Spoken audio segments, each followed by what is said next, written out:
Live हुआ चाहते हैं। हमारी कनेडियन घड़ी ने सुबह के 10:30 बजा दिए और हिंदुस्तान में इस वक्त रात के 9 बजा चाहते हैं। हमारे मेहमान भी आ चुके हैं और जनाब लीजिए हम लाइव हो गए। रंगमंच कनाडा की मल्टीकल्चरल फखरिया पेशकश आवारगी विद दानिश में आप सबका खैर मकदम।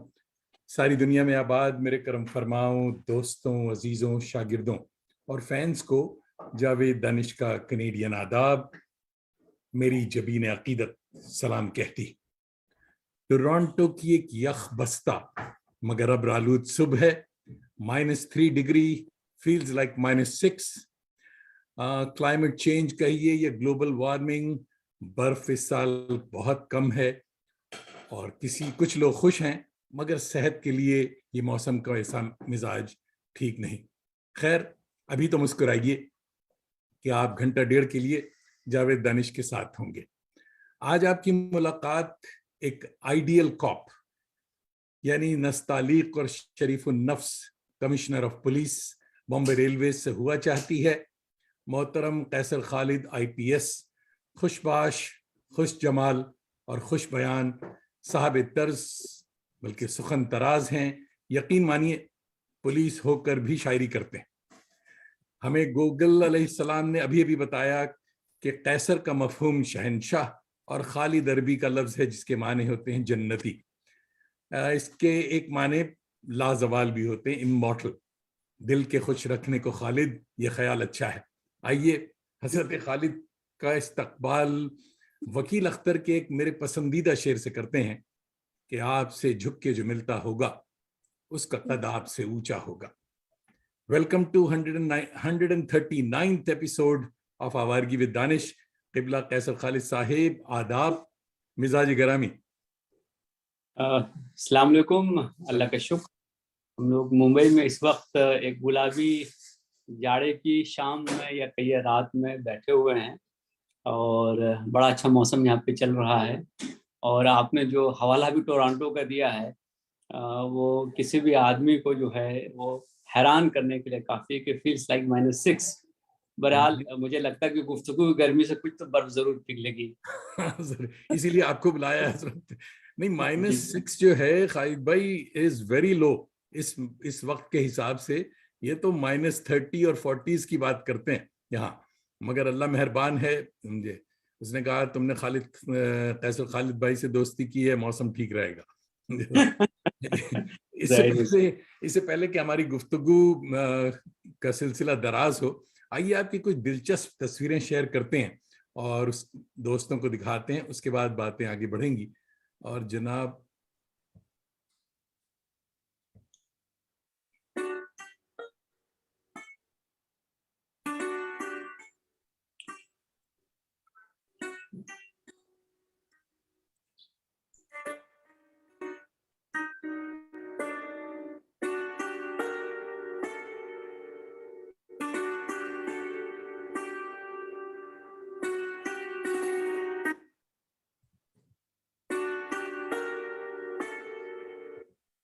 खुश आमदीद।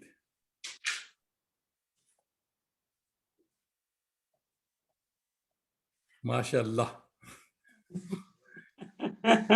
देखिए आपकी कौन सी तस्वीर हमने पूरी रिसर्च करके निकाल ली। बड़ी अच्छी तस्वीर है, ब्यूटीफुल फोटो। हाँ, क्या बात। नहीं, बचपन से आप शरीफ लग रहे हैं। नहीं साहब, ये तस्वीर जबरदस्त है। बताइए दोस्तों, अम्मी की तस्वीर है ये?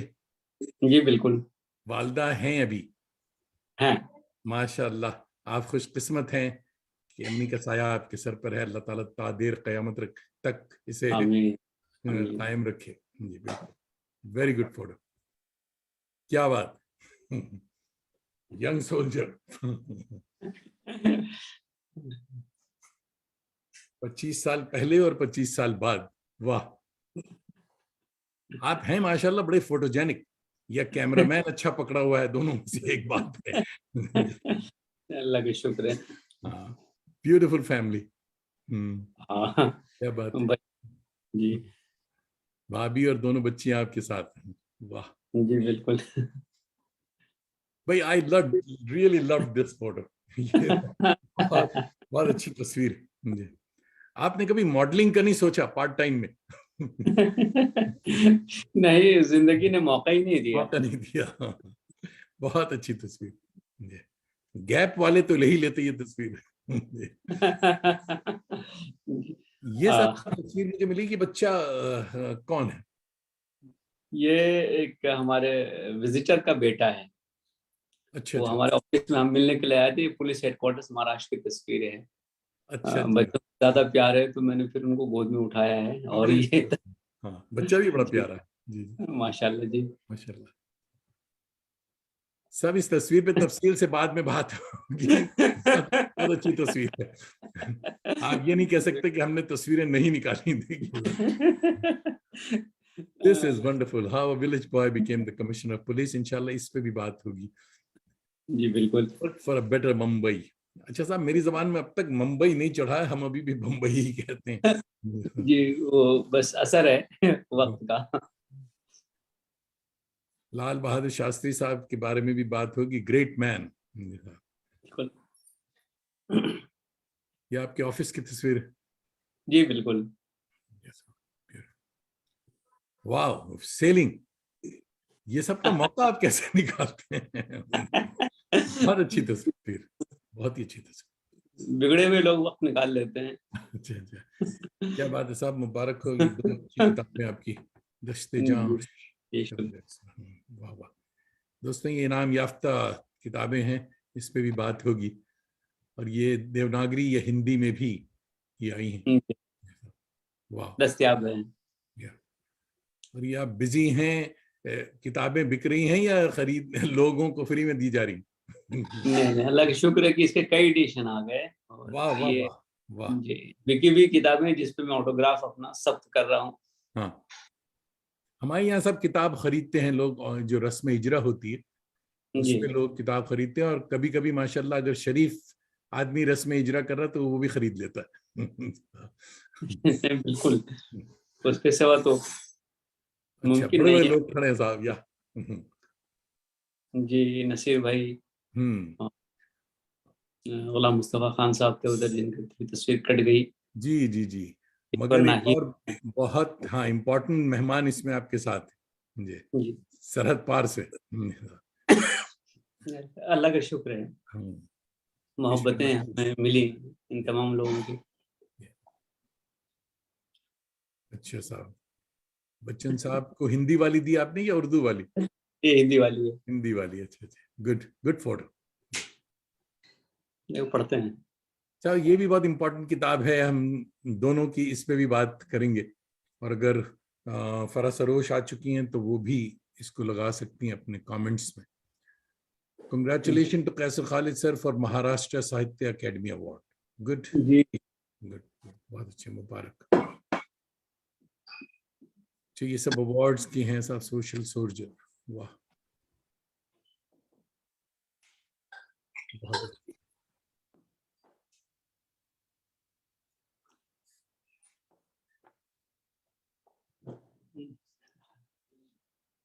साथ दिलीप साहब के साथ मुलाकात। वाह, जी जी जी जी बिल्कुल। ये यादगार तस्वीर। की तस्वीर दिलीप साहब की। जी हाँ जी। अच्छा, जादू भाई भी साथ हैं। हाँ हाँ, इन कई प्रोग्राम्स में ये हमारे आते हैं। हाँ बिल्कुल, आपके पड़ोसी हैं साहब, आपके यहाँ तो आएंगे। नहीं, बस चाहते तो आ जाते हैं। जाते हैं। ये बहुत अच्छी तस्वीर है, ये न्यूयॉर्क की है ये। जी जी बिल्कुल में ये बिल्कुल। क्वींस ब्रिज है, ये न्यूयॉर्क। जी जी हाँ। मगर ये कब की तस्वीर है? क्या ट्विंस टावर उस वक्त सलामत थी?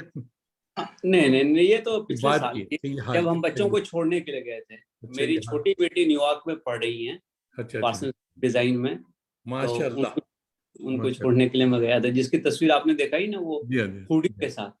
Good good. और बहुत बड़ी बेटी मेरी बॉस्टन में है, ये दोनों। बॉस्टन, हाँ, अच्छा है। ये भी जी सब क्या बात है, देखिए साहब, ब्यूटीफुल ये कलेक्शन। जी बेशक, जिन्होंने भी इस पे काम किया है, काफी अच्छा काम किया है। जिन्होंने नहीं, आपके छोटे भाई ने किया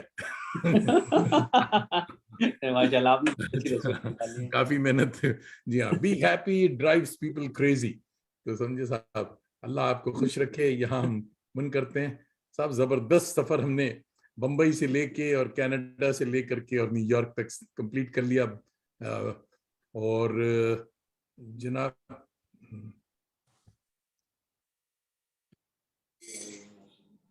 साहब इससे पहले कि हमारी पहला एक सवाल हम सबों से, मेहमान हजरात से, अहबाब से कर लेते हैं कि साहब, ये जो कोविड 19 सीरीज में कहता हूं कि मामला अभी तक किसी न किसी सूरत में चल रहा है, तो ये आपके लिए जहमत थी या रहमत?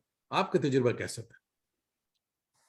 देखिए, ये इंसानी सतह पे तो बहुत बड़ी जहमत थी, एडमिनिस्ट्रेशन की सतह पे बहुत बड़ा चैलेंज था, और जाती हैसियत से मैं समझता हूँ कि इंसान को सब चीज खो जाने और लूट जाने का जो दुख होता है, करीब करीब वैसा ही दुख हुआ था कि आप घर से बाहर नहीं निकल सकते थे।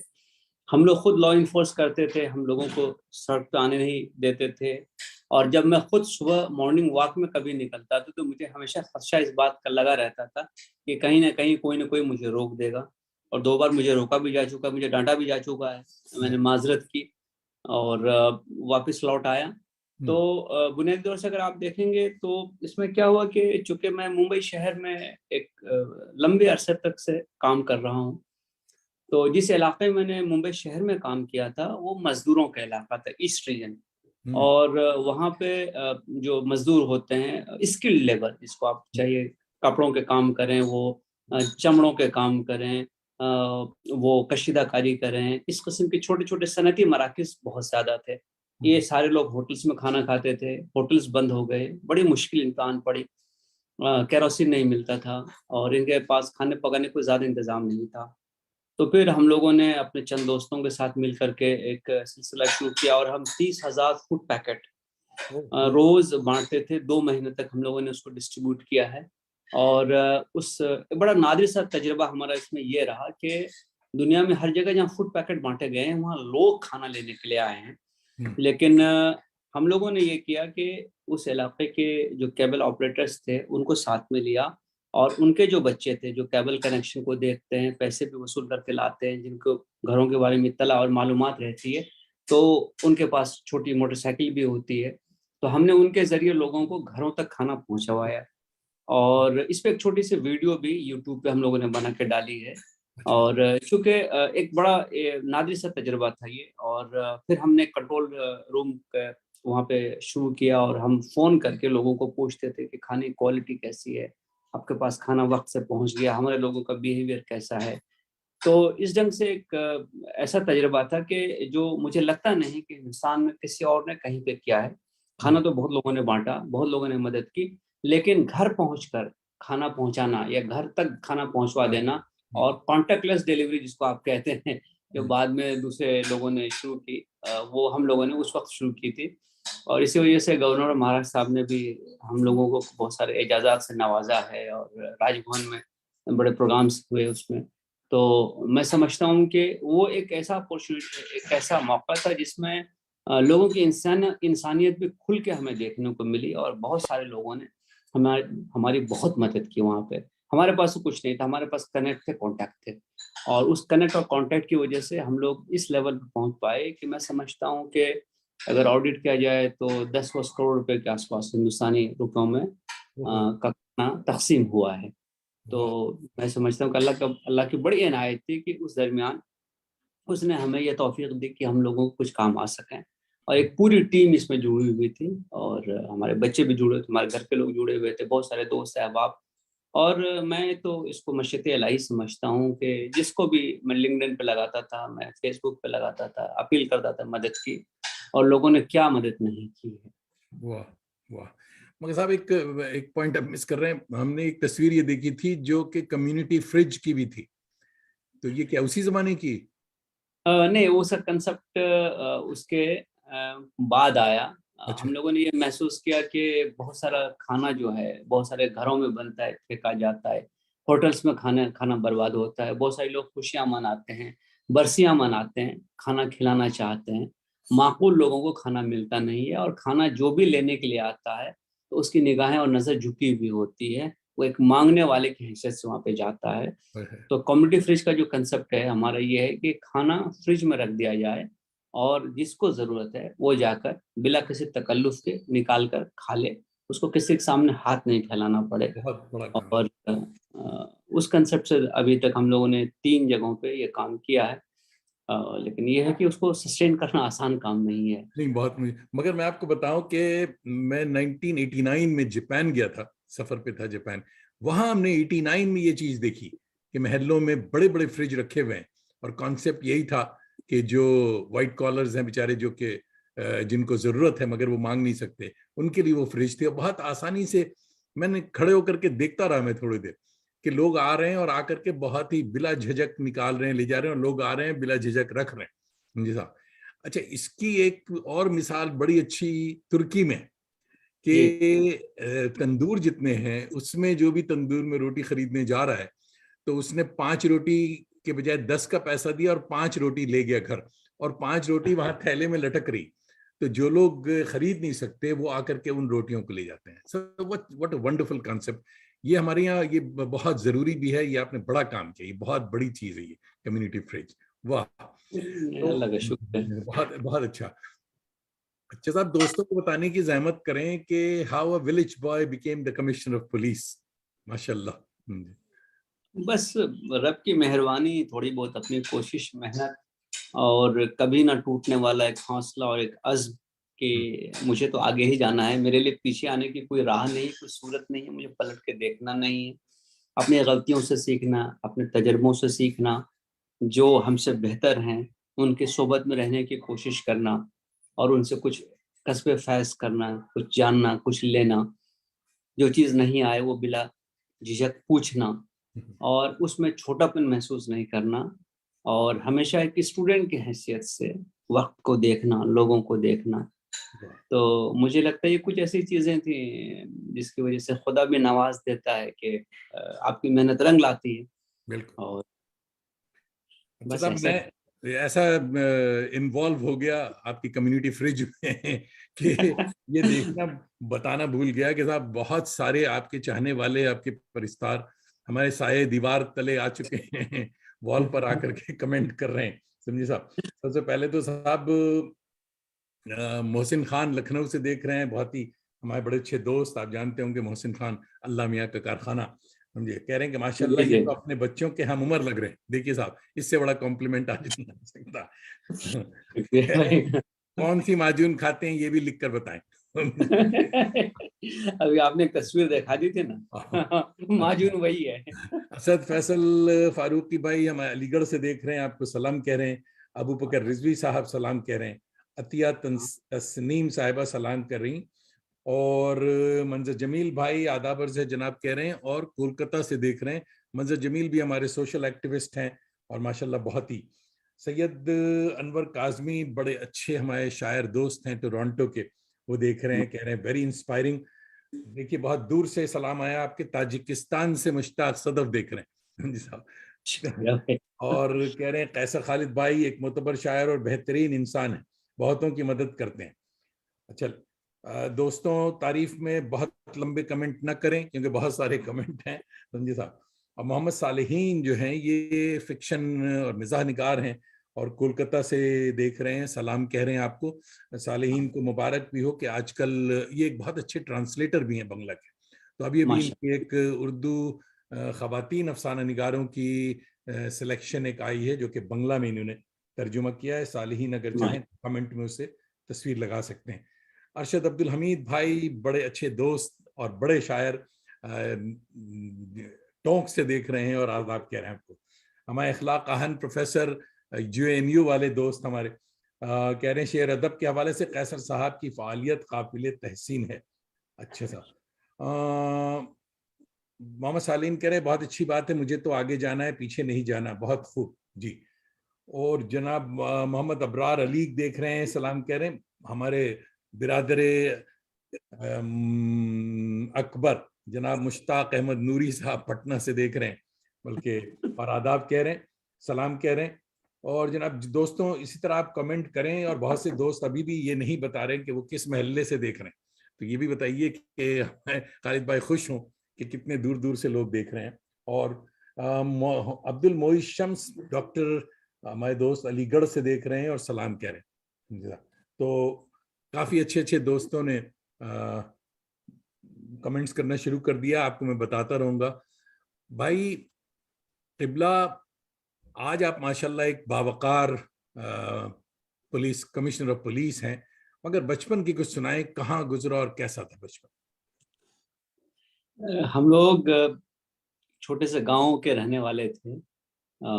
ये अररिया एक जिला है बिहार में, लोग जानते नहीं अररिया किधर है। पहले बड़ी मुश्किल होती थी बताना कि भाई ये नॉर्थ और ईस्ट बिहार में है।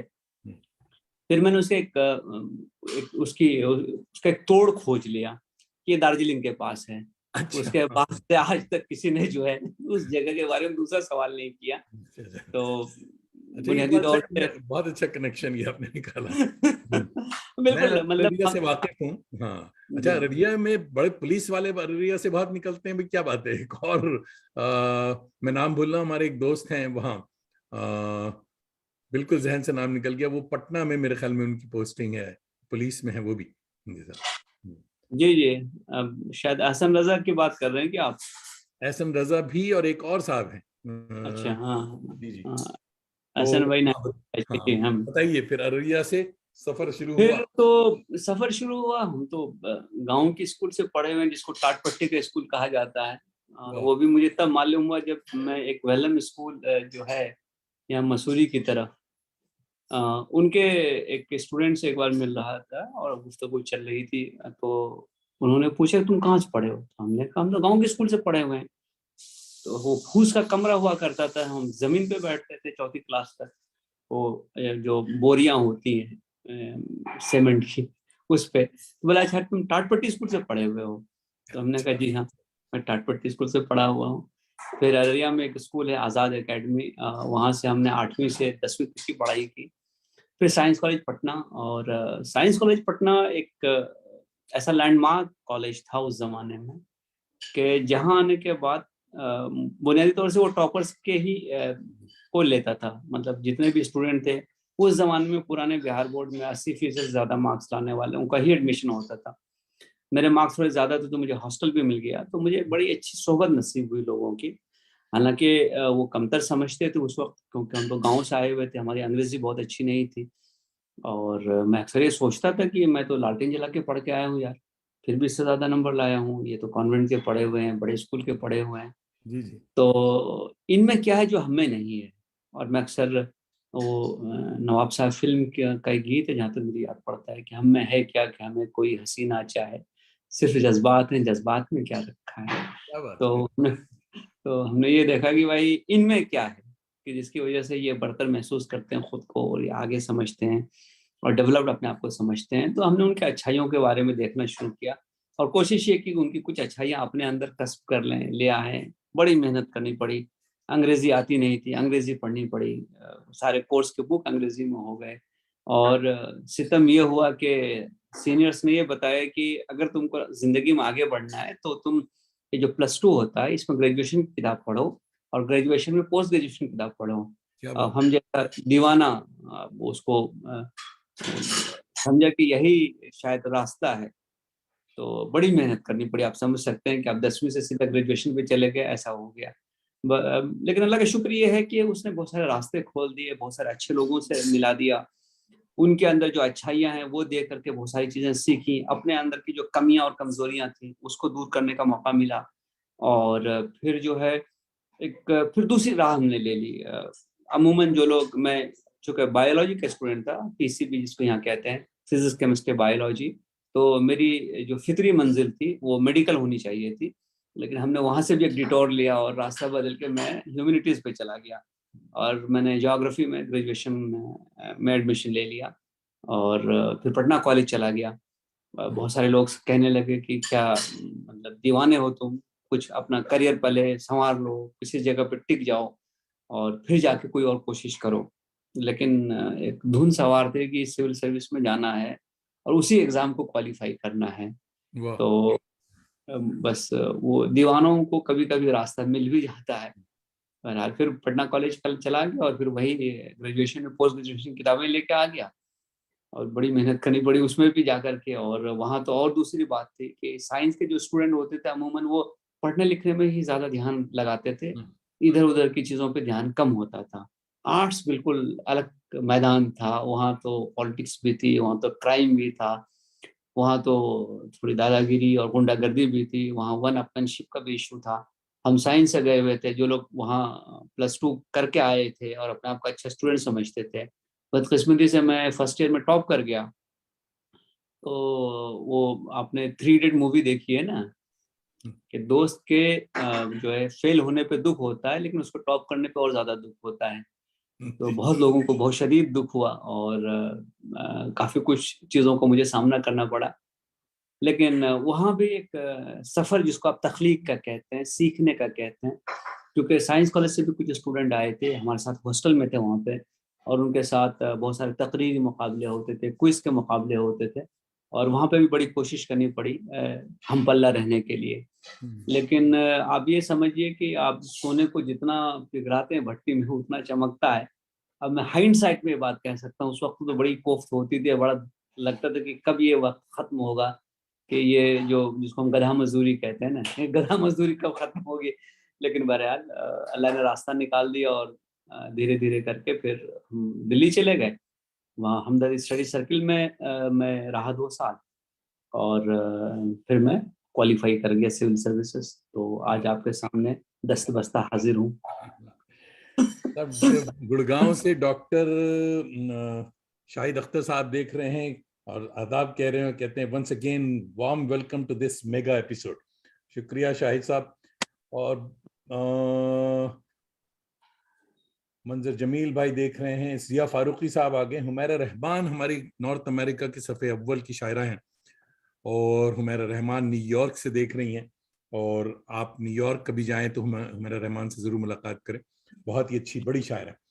और साबिर रजा रहबर इनकलाब के वन ऑफ दी एडिटर्स में हैं, वो देख रहे हैं मेरे ख्याल में पटना से।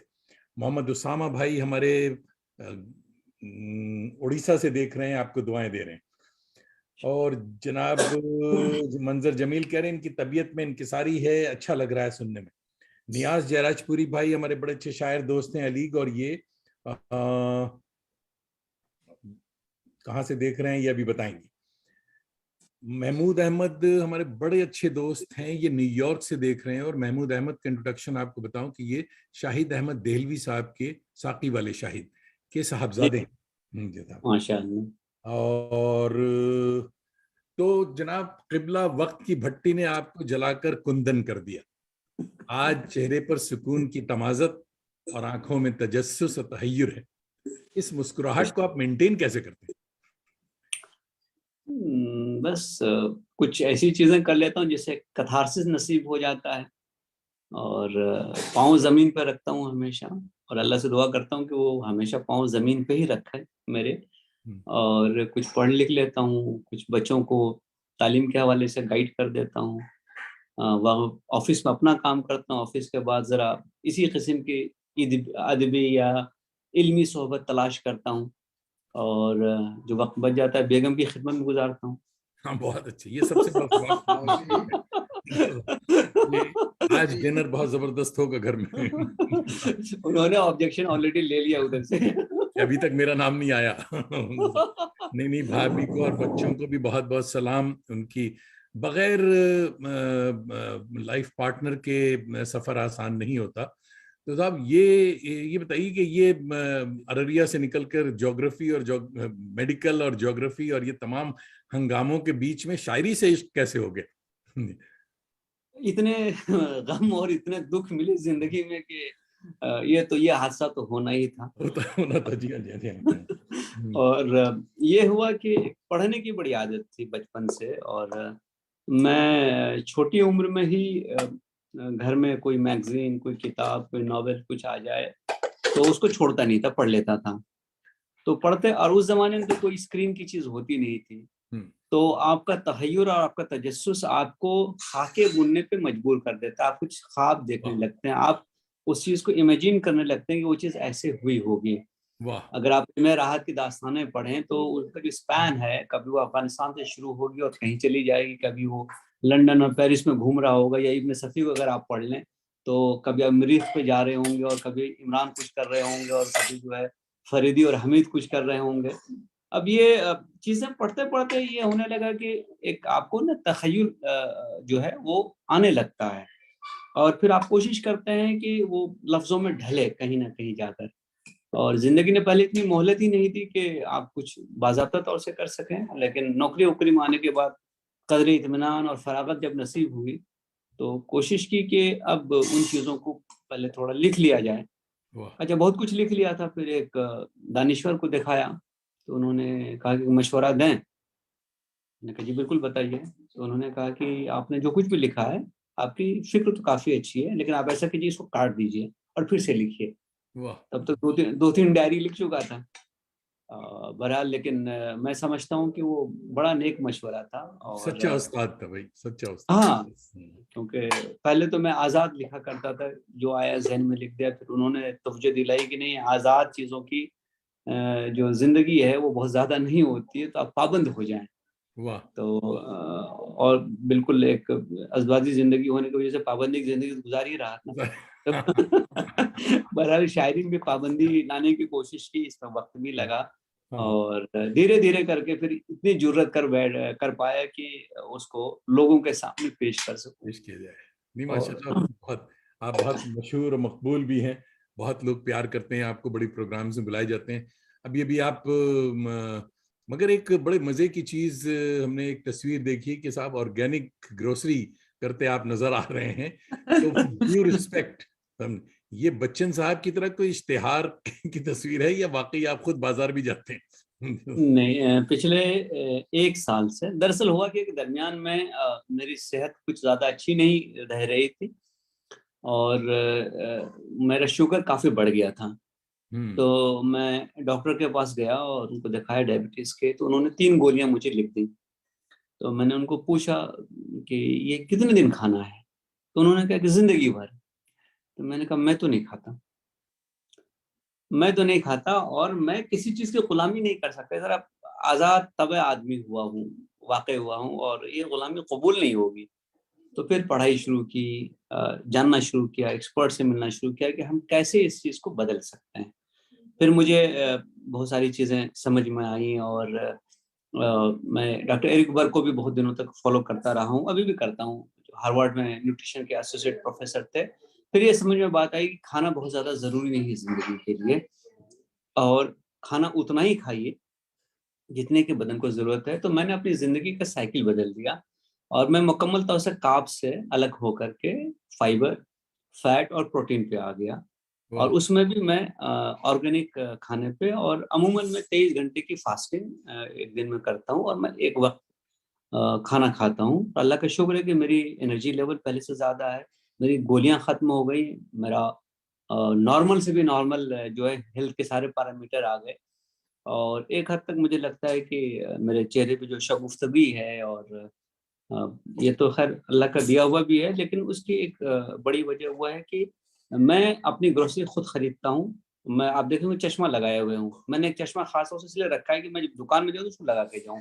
मैं हर एक लेबल पढ़ता हूँ, क्या है, नहीं है, सोर्स क्या है, इंग्रेडिएंट्स क्या हैं, और फिर मैं उसको खुद लेके आता हूँ। और मैंने ये मामूल बना रखा है पिछले एक साल से, और उसका बड़ा फायदा हुआ। और आज ही जब मैं गया था तो पिछले एक सालों में मेरा वजन जो है अंदाजन 10 किलो कम हो गया है। और मैं अब ऐसा महसूस करता हूँ कि मेरे जो दोस्त हैं वो बुजुर्गी के हद में जा रहे हैं, और मैं एक हद तक रुका हुआ हूँ। बल्कि अजराहे तफन्नुन गाली देते हुए हमारे बहुत सारे दोस्त कहते हैं कि तुम बेंजामिन बटन बनते जा रहे हो। ये अल्लाह का एहसान है, और कुछ नहीं भाई। अब कोलकाता से डॉक्टर नईम अनीस हमारे बड़े अच्छे दोस्त भाई की तरह हैं, छोटे। और नईम अनीस कह रहे हैं, आदाब कह रहे बहुत उम्दा और खूबसूरत गुफ्तगू चल रही है। अब्दुल मोईज शम्स साहब अलीगढ़ से कह रहे हैं कि कैसर खालिद साहब का फेसबुक का फ्रेंड हूं मैं, आज उनकी पोस्ट से थोड़ी तशवीश हो रही थी, आज चेकअप हुआ है, अल्लाह सलामत रखे। अच्छा, एहसान ताबिश देख रहे हैं गया से और आपको आदाब कह रहे हैं।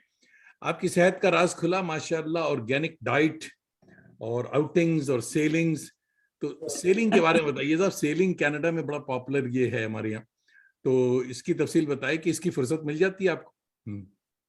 जी, दरअसल क्या है कि हमारे कई दोस्त हैं जिनका बड़ा इंटरेस्ट है इसमें, तो वो खींच लेते हैं। और मुझे लगता है कि समंदर में जाना अपने आप में एक बड़ा कैथार्टिक अमल है। अभी आपने एक तस्वीर अगर देखी होगी, अभी 2-3 दिन पहले मैं गया हुआ था बच्चों के साथ। बच्चे अभी 2 दिन पहले ही वापस गए हैं, तो उनको बोट पे लेके गया था, तो तेज तेज चल रही थी बोट, तो मैं ऐसा खड़ा था, तो सारे बाल जो है पीछे जा रहे थे, तो मैंने उसमें लिखा भी था। तो बुनियादी तौर से एक बड़ा स्ट्रेस बस्टर है। और हम समुद्र के किनारे पे वाक़ हैं, हम बदनसीब होंगे अगर हम समुद्र में ना जाएं। तो थोड़ा वक्त मैं निकाल लेता हूँ कि बोट पे, और लोग रहते हैं साथ में, तो बहुत अच्छा लगता है। बेटी थी, बेगम थी, दोस्त थे, और हम दूसरी तरफ भी गए, वहां पे भी समुद्र के बिल्कुल किनारे पे, या ये कहीं समुद्र पर एक छोटा सा रिजॉर्ट बना हुआ था, वहीं कॉफी पी जाकर समुद्र को देखा, थोड़ी देर कोशिश की पानी के अंदर जाएं, हिम्मत नहीं हुई, वापस आ गए। बहुत अच्छे, बहुत अच्छे। हमारे बड़े अच्छे दोस्त खुशबीर सिंह शाद कह रहे हैं, 2 प्यारे दोस्तों को आदाब। खुशबीर भाई भी घूमते रहते हैं, और अभी मुझे नहीं पता कि ये कहाँ स्टेशन है, कभी जर्मनी नहीं, कभी ऑस्ट्रेलिया, और कभी सऊदी की तरफ गए हुए हैं अभी आजकल सऊदी गए हुए हैं। हाँ, मुशायरे की मार्केट फिर से गर्म है, तो सऊदी गए होंगे। मैंने इनको धमकी दी है कि दिल्ली एयरपोर्ट बंद कराना पड़ेगा क्योंकि आप अकेले निकल गए हैं। हजरत कमर सिद्दीकी देख रहे हैं बंबई से, और कह रहे हैं कि सेहत के लिए बहुत अच्छी टिप दी आपने जनाब, यानी बहुत जल्दी कमर सिद्दीकी का फोन आने वाला है आपको। बताइए क्या करना है। और बहुत सारे दोस्त, इंजमाम कैफी साहब देख रहे हैं, सलाम कह रहे हैं, मगर किबला आपने लिखा नहीं कि आप कहाँ से देख रहे हैं। जनाब, आपका एक कोट मुझे बहुत पसंद आया कि I work for a better Mumbai. Mumbai, कुछ इसकी तफसील बताएं। मैं समझता हूँ जावेद भाई के हम जहाँ भी पहुंचे जिंदगी में, इसमें समाज का बड़ा ताउन है। बहुत सारे लोगों ने मेरी मदद की, रहनुमाई की, जब गिरे तो संभाला दिया, और बहुत सारे वक्तों में उन्होंने बहुत सारी चीजें ऐसी बताई जिसकी वजह से हम यहाँ तक पहुंचे। मैं ये समझता हूँ कि ये मेरी अखलाकी जिम्मेदारी है कि मैं समाज को वापस करूँ कुछ, और अपने जीते जी अपने जैसे 20, 25, 50 या 100, 200 लोग तैयार कर सकूं जो मुझसे भी बेहतर करें जिंदगी में, और जो गलतियां मैंने की वो नहीं करें। तो हमेशा मैं ये कोशिश करता हूँ कि सोसाइटी एक बेटर सोसाइटी हो, इसमें हम आहंगी हो। बल्कि हमारे जितने कल्चरल प्रोग्राम्स होते हैं उसमें भी हमारा जो थीम है वो है harmony through culture and literature. तो हम कोशिश ये करते हैं कि हम आहंगी, बाहिमी इत्तेहाद, समझदारी के लिए काम करें, और समाज को हम कुछ वापस करें, लौटाएं। इसीलिए आप देखेंगे कि बहुत सारे मेरे एजुकेशन वीडियोस हैं, और मैं उन बेवकूफ़ लोगों में हूँ जो कि स्लम्स में जाते हैं, गरीबों के मोहल्लों में जाते हैं, और जो आइवरी टावर में कैद नहीं रहते। मैं लोगों के दरमियान उठता बैठता हूँ, और मुझे लगता है कि मेरी ग़िज़ा और मेरा ऑक्सीजन जो है वो लोग हैं, उनकी दुआएं हैं। तो बहुत सारे मेडिकल कैंप भी हमने कराए। तो I work for a better Mumbai, क्योंकि ये पिछले 12-13 साल से मेरा क़याम इस जगह पे है, और इस जगह ने बहुत कुछ मुझे दिया है। मेरी एक आइडेंटिटी जो बनी है उसमें एक बड़ा कंट्रीब्यूशन इस जगह का, यहाँ के लोगों का है। और हम ये कोशिश करते हैं कि हमारे से अगर उनकी कोई खिदमत हो सके, कोई मदद हो सके, कोई रहनुमाई हो सके, तो वो काम मैंने ज़रूर करना चाहिए। और इस राह में परेशानी होती है, क्योंकि आप जानते हैं कि अच्छाई की राह जो है वो बड़ी तंग होती है, और उसमें चलने वाले लोग भी कम होते हैं, और उसमें रखने बहुत ज़्यादा होते हैं। बहरहाल ये है कि जुनून है कि नहीं, यही राह अपनानी है, इसी पे चलना है। तो दीवाने को तो अल्लाह मालिक। आप समंदरों की बात करें, देखिए साहब, 7 समंदर पार हमारे मॉरिशस से डॉक्टर आसिफ देख रहे हैं, बड़े अच्छे दोस्त हैं, और कह रहे हैं बड़ी अच्छी गुफ्तगू चल रही है। मंजर जमील भाई कोलकाता से कह रहे हैं he is an inspiration for people like us, I have following him since long. बहुत अच्छे, बहुत अच्छे। उमेरा रहमान न्यूयॉर्क से कह रही हैं, कहोगी he can be a good and effective inspirational speaker जी। हमारा हमारे कैसर खालिद भाई बहुत अच्छे मोटिवेशनल स्पीकर हैं और इनकी बहुत सारी वीडियोस हैं, इनको जरा देखिएगा आप। और अमानुल्लाह सागर साहब कह रहे हैं माशाअल्लाह, मगर कहाँ से कह रहे हैं मुझे नहीं पता, तो हजरात जरूर बताइए कि नुमान कैसर साहब देख रहे हैं, आपका नाम इसलिए ले लिया कि आप कैसर हैं, तो कह रहे हैं बड़ी अच्छी गुफ्तगू चल रही है। तो ये हजरात हमारे दोस्त तो हैं, मगर कहाँ से बात हो रही है ये नहीं पता, जरूर ये बताया कीजिए कि कहाँ से। अच्छा साहब, ये कलकत्ता पुलिस के एन रशीद का नाम आपने सुना होगा, एक जमाने में समझे मरहूम 80s में 70s में 80s में बहुत पॉपुलर थे। और आप जिस तरह से आपने सोचा, फौरन मुझे ये भी याद आ गया कि 70s में माशाल्लाह आप बहुत ही जवान हैं इस वक्त भी, और ये मैं उससे पहले की बात कर रहा हूँ। और बहुत ही मशहूर शायर भी थे, बहुत अच्छे शायर, बड़े अच्छे दोस्त और हमारे करम फरमा में थे। मेरी खुशबख्ती है कि आज भी कई हाई अप्स जो हैं, पुलिस वाले मुझे शरीफ समझते हैं, उन लोगों से दोस्ती है, मगर ये सारे के सारे हाई अप्स जो हैं बड़े डेडिकेटेड हैं, टैलेंटेड हैं और बड़े क्रिएटिव भी हैं। एन रशीद भी बड़े अच्छे शायर थे, मगर साहब जनता को जो शिकायत है कि नीचे थाने के लेवल पे हवलदार हजरात जो हैं उनसे जनता बड़ी वहशत ज़दा रहती है, ऐसा क्यों है? इसकी वजह यह है कि हम जिस समाज से आते हैं वो बड़ा फ्यूडल है और वो वैल्यू सिस्टम हम अभी तक नहीं बदल पाए। और जो सर्विस वाला मादा है, जैसे हम इंडियन पुलिस सर्विस के मेंबर हैं, तो हमें ये सर्विस वाला जो लफ्ज है ना, इस पर बहुत ज्यादा एम्फेसिस डाल देना चाहिए। और अमूमन लोग भूल जाते हैं कि वो किसी सर्विस का हिस्सा है। हम हुकूमत करने के लिए सरकारी नौकरियों में नहीं जाते, हम खिदमत के लिए जाते हैं। और ये खिदमत जब हम बहम नहीं पहुंचा सकते तो मुझे लगता है हमें कुछ और काम करना चाहिए। एक दूसरी जो बड़ी कमजोरी मैंने देखी है, जो हम सीनियर ऑफिसर में भी हो जाती है, कि लोगों से उनका ताल्लुक बहुत ज्यादा नहीं रहता है। तो सुपरविजन जो वाला जो एलिमेंट है कि हमारे नीचे कौन सा आदमी क्या काम कर रहा है, उसके बारे में खबर नहीं मिल पाती है। और अगर खबर मिल जाए तो आप उसको सीधा कभी भी कर सकते हैं। तो मुझे लगता है कि ना सिर्फ कि आपको लोगों के साथ एक्सेसिबल होना चाहिए, अवेलेबल होना चाहिए, आपके पास वो मीन्स और टूल्स भी होने चाहिए जिससे कि आप सुपरवाइज कर सकें। और इफेक्टिव परफॉर्मेंस के लिए आपको यार्डस्टिक्स तय करने पड़ेंगे कि हमें ये चाहिए और ये मुझे इस हिसाब से चाहिए और मैं उसको रिव्यू करूंगा। तो मैं थोड़ा वक्त इसलिए निकाल पाता हूँ कि ये जो मैनेजमेंट स्टाइल मेरा रहा है उसने मुझे बड़े अच्छे नताइज दिए। अभी जब मैं यहाँ मुंबई रेलवे पुलिस में काम कर रहा था, तो मैं समझता हूँ कि पिछले 10-20 सालों का जो मैंने रिकॉर्ड देखा है, तो मेरा जो दौर रहा है उससे बेहतर मुझे कुछ नज़र नहीं आया इन टर्म्स ऑफ रजिस्ट्रेशन या इन्वेस्टिगेशन डिटेक्शन। तो बुनियादी तौर से ये हो जाता है कि ऑफिसर्स को पहले ऑफिसर होना चाहिए, बाद में कुछ और होना चाहिए, और उसकी मैनेजमेंट स्टाइल ऐसी होनी चाहिए कि उसकी पकड़ डिपार्टमेंट पे भी हो और लोगों पे भी हो। और इसमें कहीं कोई कमी अगर हो जाएगी तो जरा मुश्किल हो जाएगा, फिर वो जो बैलेंस है वो बैलेंस चला जाएगा। इम्तियाज सरमत भाई देख रहे हैं, सेवान से आपको सलाम कह रहे हैं। और एक देखिए आपके ग्राई सब आगे कहाँ है, मोहम्मद इनायतुल्लाह, ये अररिया से देख रहे हैं। तो नैयर उमर साहब देख रहे हैं, सलाम कह रहे हैं। बहुत लंबा चौड़ा आपने सलाम पेश कर दिया भाइयों। अच्छा, ये आपको मस्कत में उन्होंने सुना था, तो बहुत बहुत शुक्रिया। जावेद रहमानी हमारे जर्नलिस्ट दोस्त हैं, दिल्ली से देख रहे हैं, आपको सलाम कह रहे हैं।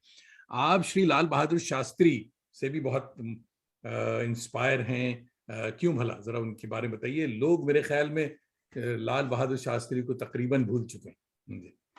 मैं ये समझता हूँ कि शास्त्री जी की जिंदगी से जो बड़ा पैगाम मिलता है वो ये है कि हमारे सपने बड़े होने चाहिए।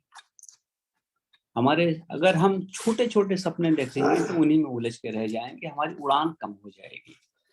हम जिंदगी में कहाँ पैदा हुए, क्या मिला, क्या मेरे पास रिसोर्सेस थे, वो मैटर नहीं करता है, वो उतना इम्पोर्टेंट नहीं है।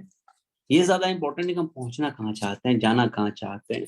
एक ऐसा शख्स जो पढ़ने के लिए गंगा तैर कर पार करके जाता था, जिसके पास ये इतने पैसे नहीं होते थे कि मल्लाह की फीस अदा कर सके, वो शख्स अगर मुल्क का वजीर आजम बनता है तो इसका मतलब ये है कि एक जो कंसिस्टेंसी है कि अपनी धुन में लगे रहना, बड़े ख्वाब रखना, ऊंचा सोचना और कभी भी हार नहीं मानना। और जब आप जीत की पोजीशन में हो तो उस वक्त एक मैच्योर आदमी जैसा, एक बड़ा दिल वाला आदमी जैसा बिहेव करना।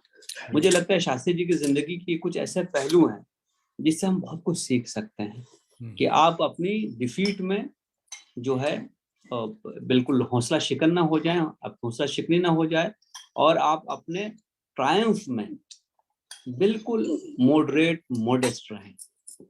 तो ये बहुत ज्यादा जरूरी है। मैं समझता हूँ कि इंसान को एक मैच्योर इंसान बनने के लिए। तो शास्त्री जी की याद मुझे यहाँ पे बहुत ज्यादा आती है। बहुत अच्छे, बहुत अच्छे। आप इनाम याफ्ता शेरी मजमुआ शऊर असर और दश्ते जां, उर्दू के साथ हिंदी में भी या देवनागरी में भी असातिज़ा से दास्त हासिल कर चुका है। और शेर साहब मुझे बहुत पसंद है कि हमने एक बार भी गिरते तो संभलते कैसे, खुश गुमानी तेरी दलदल से निकलते कैसे। हिबला ये गजल सुनाएं मुझे, क्योंकि पब्लिक अब गजल की फरमाइश कर रही है। चंद एक अशार इसके मुझे याद हैं। उसके पहले मैं एक दुआ सुनाता हूँ उधर, जो मुझे बहुत प्यारा है और शायद मेरे दिल की आवाज है। जी जी सुनाएं प्लीज। ये दुआया गजल है, चंद अशार इसके मैं अर्ज करता हूँ कि ज़हूर अपना मुझे दे तू रहनुमाई दे। वाह। ज़हूर अपना मुझे दे तू रहनुमाई दे, शऊर दे जो सफीने की ना खुदाई दे। वाह वाह वाह। शऊर दे जो सफीने की ना खुदाई दे।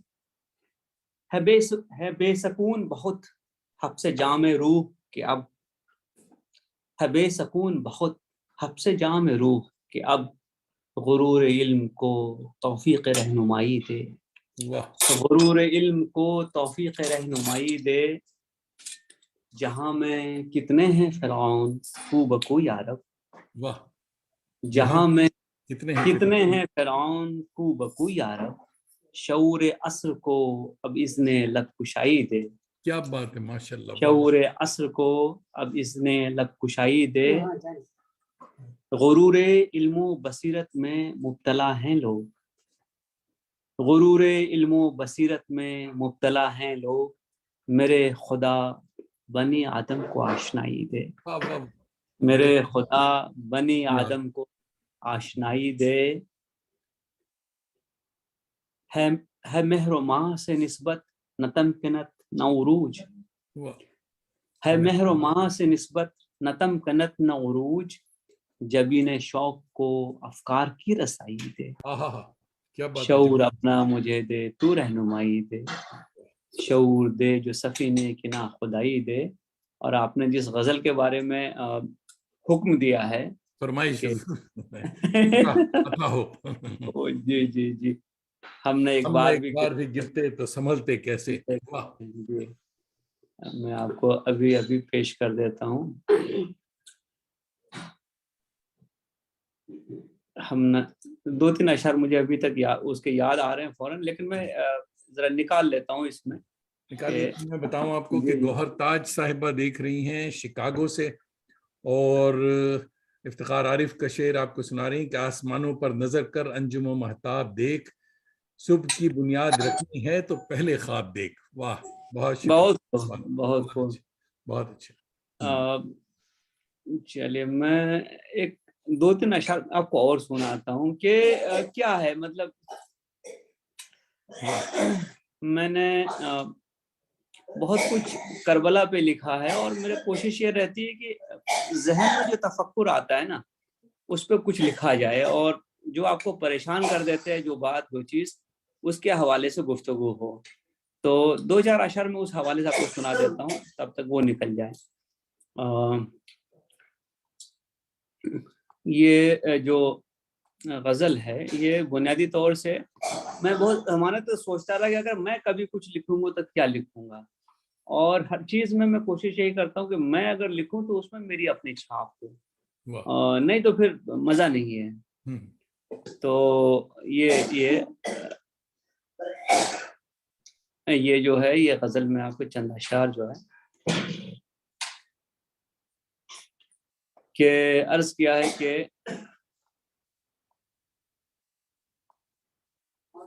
ये क्या है, मोबाइल में ना एक एक पेज आगे पीछे करना पड़ता है।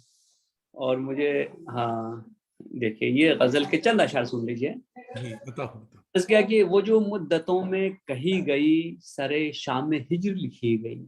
हाँ, जो मुद्दतों में कही गई, वो जो मुद्दतों में कही गई सरे शाम में हिज्र लिखी गई, वही एक नज़्मे वफा मेरी सरे बज़्म क्यों न सुनी गई।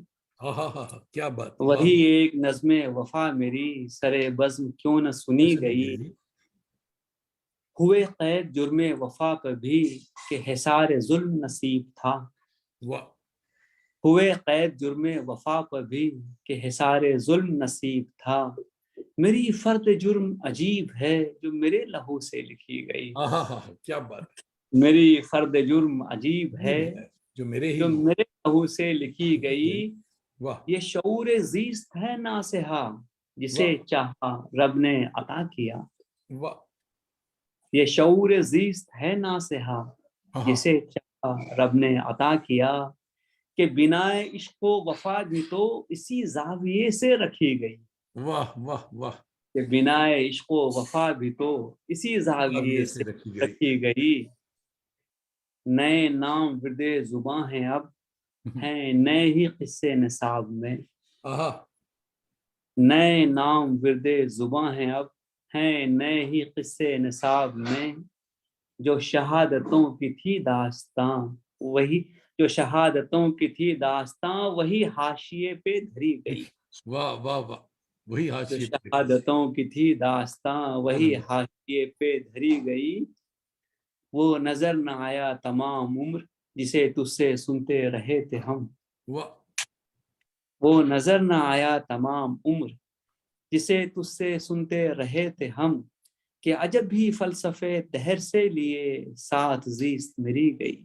वाह वाह वाह कि वाह। अजब ही फलसफे दहर से लिए साथ जीस्त मेरी गई। कहीं हो न पाई वो कद्र फन जो निगाह में थी बसी हुई। वाह, हम तमाम लोगों का अलमिया कि कहीं हो न पाई वो कद्र फन जो निगाह में थी बसी हुई। हंसी हुई। वो अमीर शहर वो शहर जर के वहां भी तो गुम रही गई। हाँ हाँ हाँ, वाह वाह वो अमीर वाह शहर वाह। वो शहर जर के वहां भी तो गुम रही गई। कटी उम्र खालिद इस तरह कोई मिल गया कोई छूट गया। कटी वाह, खालिद कटी कटी उम्र खालिद इसी तरह कोई मिल मिल गया गया कोई कोई छूट छूट गया। गया। कटी उम्र खालिद इसी तरह कोई मिल गया कोई छूट गया। थी अजब ही जंग नसीब से जो कभी न हमसे लड़ी गई। वाह वाह वाह। अजब ही जंग नसीब से जो कभी न हमसे लड़ी गई। और मैं गलत मजमुआ देख रहा था, अब मुझे ध्यान में आया कि आपने जिस गजल की फरमाइश की वो दूसरे दश्ते जाम में है, वो शऊर असल में नहीं है। अच्छा अच्छा। जी जी, तो 1 मिनट में आपकी खिदमत में ये पेश करता हूँ इंशाल्लाह। जब तक मैं आपको बता दूं कि लखनऊ से परवेज मलिकजादा हमारे दोस्त देख रहे हैं, आपको आदाब कह रहे हैं।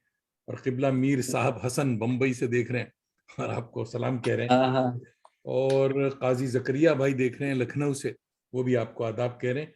सादिका नासिर हमारी बड़ी अच्छी दोस्त हैं जो कि टोरंटो के करीब नहीं ओटावा से देख रही हैं और आपको आदाब कह रही हैं। अच्छा साहब, जीशान नियाजी भाई देख रहे हैं और कह रहे हैं वाह बहुत उम्दा कलाम, क्या कहने।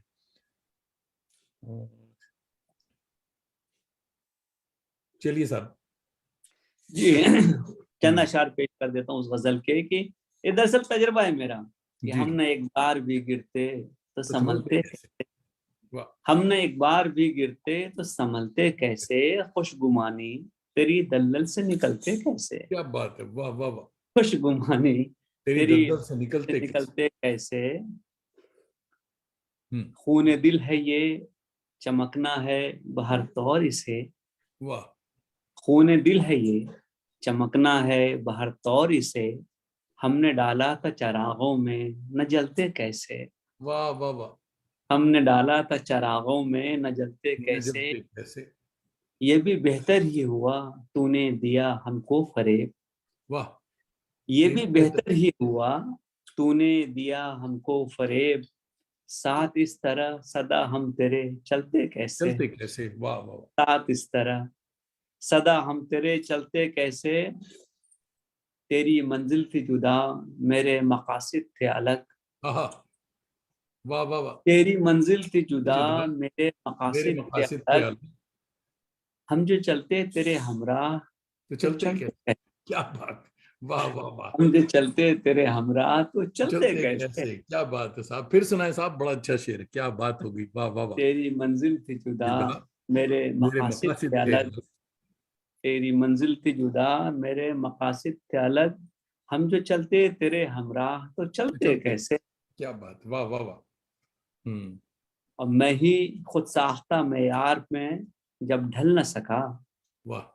मैं ही खुद मैं साख्ता, ही खुद साख्ता मेयार में जब ढल न सका, लोग सांचे में मेरे जहन के ढलते चलते कैसे। कैसे, वाह वाह वाह वाह लोग सांचे में मेरे जहन के ढलते कैसे, वाह वाह और वाह। हो गए अपनी रजा से जो यहाँ तेरे असीर, हो गए अपनी रजा से जो यहाँ तेरे असीर, फिर वो इस कैद मोहब्बत से निकलते कैसे। चलते कैसे, वाह वाह वाह।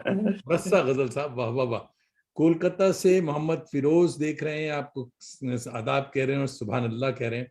किबला असलम फारूकी, नहीं जी हाँ, असलम फारूकी हैदराबाद दक्कन से देख रहे हैं और आदाब कह रहे हैं आपको।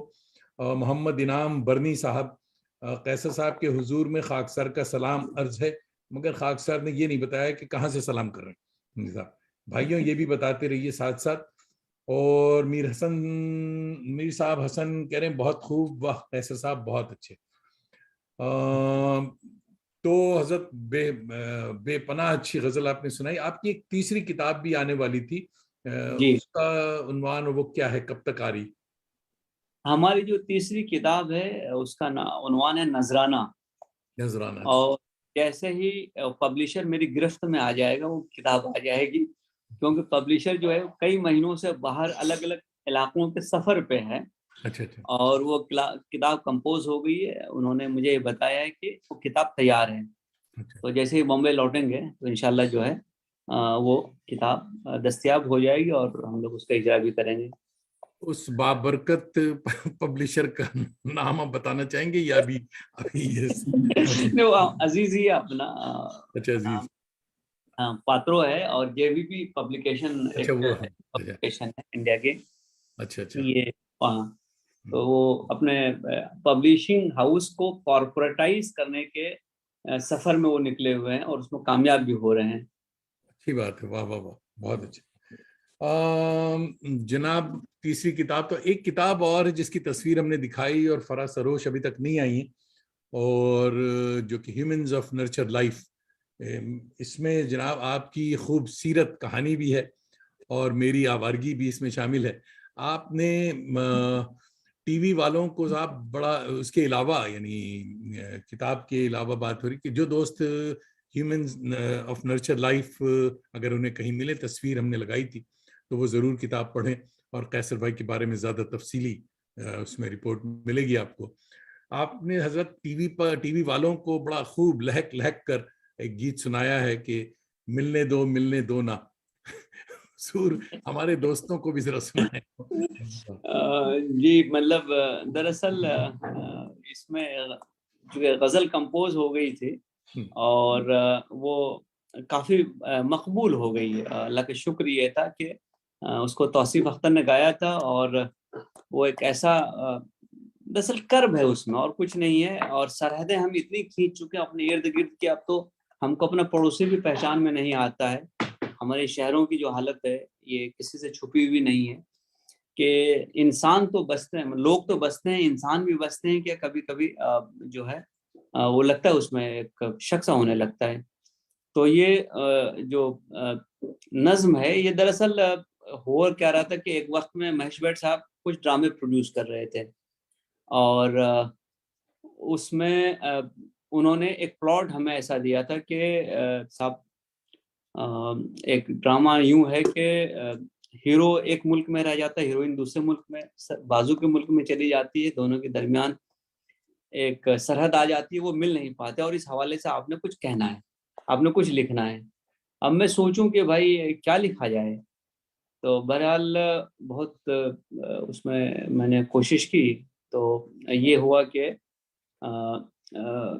इस जहन में ख्याल, बल्कि मैं बताऊं कि मैं किचन में चाय बना रहा था और मैं इस पे अपना जहन दौड़ा रहा था, तो फिर अचानक से जैसे बिजली से कौनती है वो कि उन्वान क्या दूं, तो मिलने दो भाई, लोग मिलना ही तो चाहते हैं, तो मिलने दो। तो ये जो है वहां से बात शुरू हुई और बाद में फिर हमने उसका उन्वान सरहद कर दिया।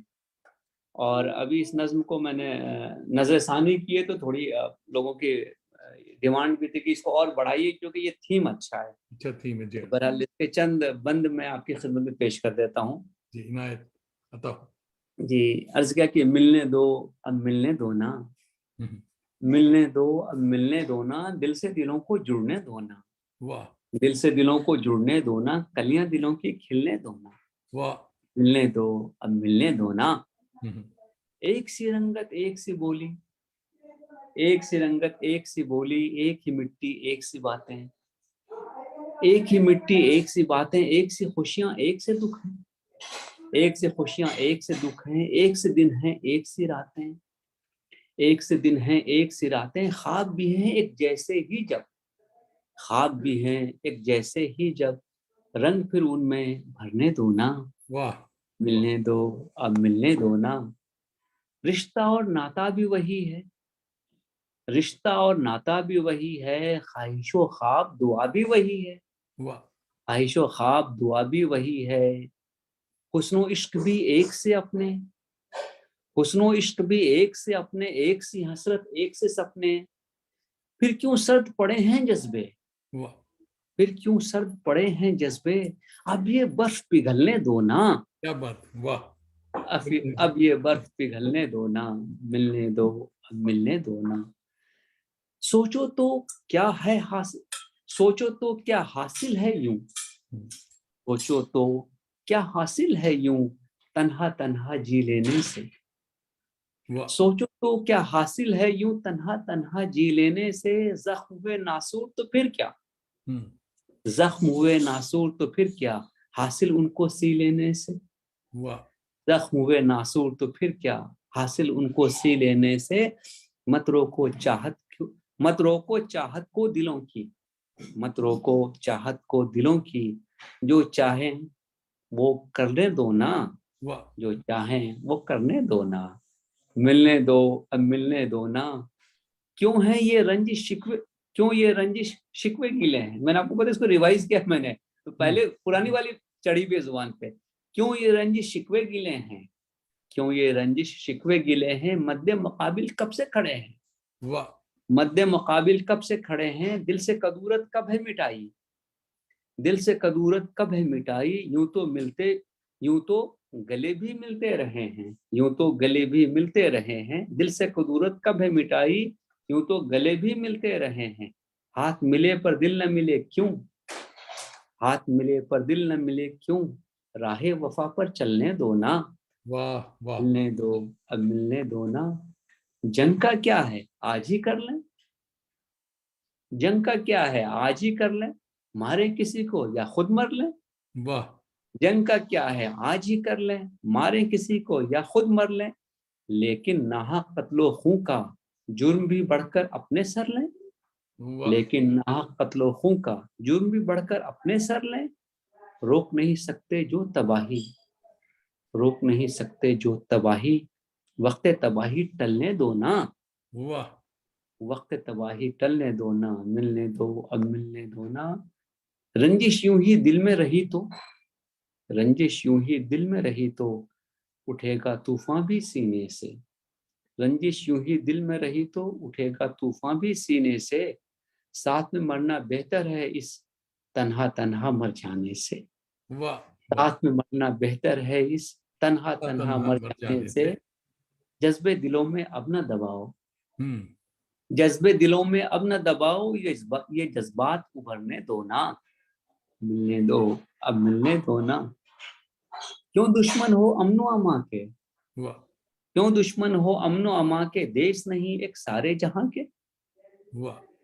क्यों दुश्मन हो अमनो अमा के, देश नहीं एक सारे जहां के, तुम हो किसके कुछ तो बताओ, तुम हो किसके कुछ तो बताओ, नफरत अपनी अब न छुपाओ, नफरत अपनी अब न छुपाओ, जैसे भी जब तक बहता है ये, जैसे भी जब तक बहता है ये, अमन का धारा बहने दो ना, दोना, वाह वाह। मिलने दो, अब मिलने दो ना। और आखिरी बंद कि मायूसी आशा भी वही है, मायूसी आशा भी वही है, मिलने का जज्बा भी वही है, मिलने का जज्बा भी वही है, खौफो यकीन भी दिल में हमारे, खौफो यकीन भी साथ हमारे। सॉरी, मायूसी आशा भी वही है, मिलने का जज्बा भी वही है, खौफो यकीन भी साथ हमारे, हरसू वहशत पांव पसारे, वाह। हरसू वहशत पांव पसारे, सरहद हम दोनों को पुकारे, सरहद हम दोनों को पुकारे, हाथ पकड़कर चलने दो ना, वाह वाह वाह दो अब मिलने दो ना, मिलने दो अब मिलने दो। वाह वाह इसको मैं वाह। जुबानज़द करता हूँ, ये लंबी वाली, छोटी वाली तो मुझे याद है पूरी, अच्छा, इसको अभी देख के बहुत पढ़ रहा अच्छे, था। बहुत अच्छे, बहुत अच्छे। जिगर सैफ महमूद भाई हमारे लंदन से देख रहे हैं और आपको आदाब कह रहे हैं और पूछ रहे हैं कि देखिए ये बर्फ कब पिघलती है। अल्लाह करे जल्द पिघले। हाँ, पिघलेगी भी या नहीं ये पूछ रहे हैं, इंशाल्लाह पिघलेगी हिंदी साहब। और संतोष बकाया हमारी बड़ी अच्छी दोस्त हैं, बहुत अच्छी वर्सटाइल शायरा हैं इंग्लिश की और हिंदी की, जयपुर से देख रही हैं और तारीफ कर रही हैं। शोएब खान भाई हमारे दोस्त हैं, सलाम कह रहे हैं आपको, बरेली से देख रहे हैं। और जनाब शम्स इकबाल भाई NBT national book trust Delhi वाले देख रहे हैं और आपको आदाब कह रहे हैं। संतोष बकाया कह रही हैं हेड्स ऑफ खालिद साहिब। और अतिया तस्नीम साहिब कह रही हैं वाह बहुत अच्छे। तैयब आज़ाद साहब भी देख रहे हैं मगर हमें नहीं पता कहाँ से। और मंजर जमील कह रहे हैं masterpiece, this is epic, poems of peace and goodwill. जरूर जरूर, बहुत अच्छे। आफ्ताब पठान साहब हमारे अलीग दोस्त हैं, लखनऊ से देख रहे हैं और आफ्ताब भाई हमेशा ऑफर करते हैं कि वो एक फिल्म बनाना चाहते हैं मेरे साथ और कह रहे हैं फाइनेंस भी करेंगे, मगर मैंने उनसे ये पहले भी कहा है, वो मुझसे कहते हैं कि आप डायरेक्ट करें। मेरा ख्याल है कि फिल्म जो है दोस्तों, इतनी अच्छी नज्म सुनने के बाद फिल्म नहीं तो डॉक्यूमेंट्री तो कम से कम जरूर बनाइए कैसर खालिद भाई के ऊपर, तो ही डिजर्व्स मोर। तो आफ्ताब पठान आपको बम्बई से नहीं लखनऊ से कांटेक्ट करें और बम्बई जाएं और उनसे मुलाकात करें। डॉक्टर अरशद जमील साहब कह रहे हैं उम्दा कलाम। तबस्सुम सिद्दीका साहिबा आपको सलाम करें। तैयब आज़ाद साहब शेरकोट डिस्ट्रिक्ट बिजनौर से आपको सलाम करें। बहुत अच्छे दोस्तों, बहुत बहुत शुक्रिया आप सबों के साथ हमारे चलने का। किबला आप कहते हैं कि अदब आदमी को इंसान बनाता है, हमें भी कुछ बताइए। देखिए, अदब तो इसको कई मफहूम में लिया जा सकता है, अदब आदाब के मफहूम में, लेकिन मैं समझता हूँ कि अदीब वही शख्स हो सकता है जिसके जज्बे सच्चे हों। बल्कि अभी मुझे एक लेक्चर देना है एक बड़े शायर पे, कलीदी खुतबा देना है, तो मैं उस हवाले से जो पढ़ाई कर रहा था तो एक बड़ी अच्छी बात मेरे समझ में आई कि जो चीज़ें अपने आसपास होती रहती हैं वो तो हम सब देखते हैं, वो शायर भी देखता है, लेकिन शायर उसमें देखता क्या है वो बहुत अहम है, देखना क्या है वो बहुत अहम है। और मैं समझता हूँ कि दर्दमंदी अगर नहीं हो तो अच्छी शायरी नहीं हो सकती, एम्पैथी नहीं हो तो अच्छी शायरी नहीं हो सकती। शायर या कोई भी तख्लीकी आदमी किसी इंसाइट की तलाश में रहता है, इंसानी हिस्सियात की वो नब्ज जिसको पकड़ ले तो बात समझ में आ जाए। तो मुझे लगता है कि शायर के लिए इंसाफ का तलबगार होना और मसलहत आमेज़ी से, मसलहत कोशिश से दूर होना और सच के हक में आवाज़ उठाना, बातिल के खिलाफ जंग करना, इंसानियत बिला तमीज़ गैरे, किसी मजहब, मिल्लत, रंग, नस्ल की तफरीक के बिना हर शख्स को अपना समझना, अपना भाई, अपना दोस्त, अपने कुंबे का फर्द समझना। मुझे लगता है कि अदब, अगर आप सच्चे अदब के रसिया हैं, उसके खादिम हैं, उसके तख्लीक करने वालों में से हैं, तो आप इन सिफात के सिवा आप अदीब बन ही नहीं सकते। आपके अंदर जब तक दर्द नहीं है तो फिर क्या है? ये तो दर्द का तूफान है जो कि सफ़े किताब पे उभर आता है, और मन का ज्वालामुखी तब शांत होता है जब आप कुछ लिख देते हैं या कोई पेंटिंग कर लेते हैं या और कुछ कर लेते हैं, कोई तख्लीक आप कर लेते हैं। तो सच्चा अदीब तो वही हो सकता है जिसके अंदर इंसानियत हो, और वो सारे लोग जो इंसानियत से कोसों दूर हैं लेकिन अपने आप को अदीब कहते हैं, तो वो क्या कर रहे हैं, उनको अपने तख्लीक को फिर से जाके पढ़ना चाहिए कि कहीं चरबा तो नहीं कर रहे किसी का वो, और किसी के सेकंड, थर्ड और फोर्थ कॉपी लेके तो नहीं आ रहे मार्केट में। आपके यहाँ अच्छी बात, मगर क्या आपके यहाँ यानी पुलिस एकेडमीज जो हैं तो उसमें अदब पढ़ाया जाता है? Just curious. आपको बाअदब कर दिया जाता है। देखिए कोई भी सर्विस जो है ना, सर्विस में अदब नहीं पढ़ाया जाता, लेकिन एटिकेट्स, मैनर्स, एम्पैथी, समाज के लिए कुछ खिदमत करना, उसके लिए कुछ कर गुजरने का जज्बा होना, और इंसानी जान की अहमियत, और वो सबसे अहम है। और किसी के साथ नाइंसाफ़ी हो जाए तो उसको इंसाफ दिलाना, और उसके लिए किसी और चीज़ की परवाह नहीं करना। मुझे लगता है कि ये अदब के ही जुज़ हैं जो दूसरी सूरतों में वहाँ पढ़ाए जाते हैं। तो आप उससे क्या सीखते हैं? जैसे मैं आपको बताऊं कि हमें पुलिस ट्रेनिंग के एक हिस्से के तौर पे एक बार पोस्टमार्टम दिखाने के लिए ले जाया गया।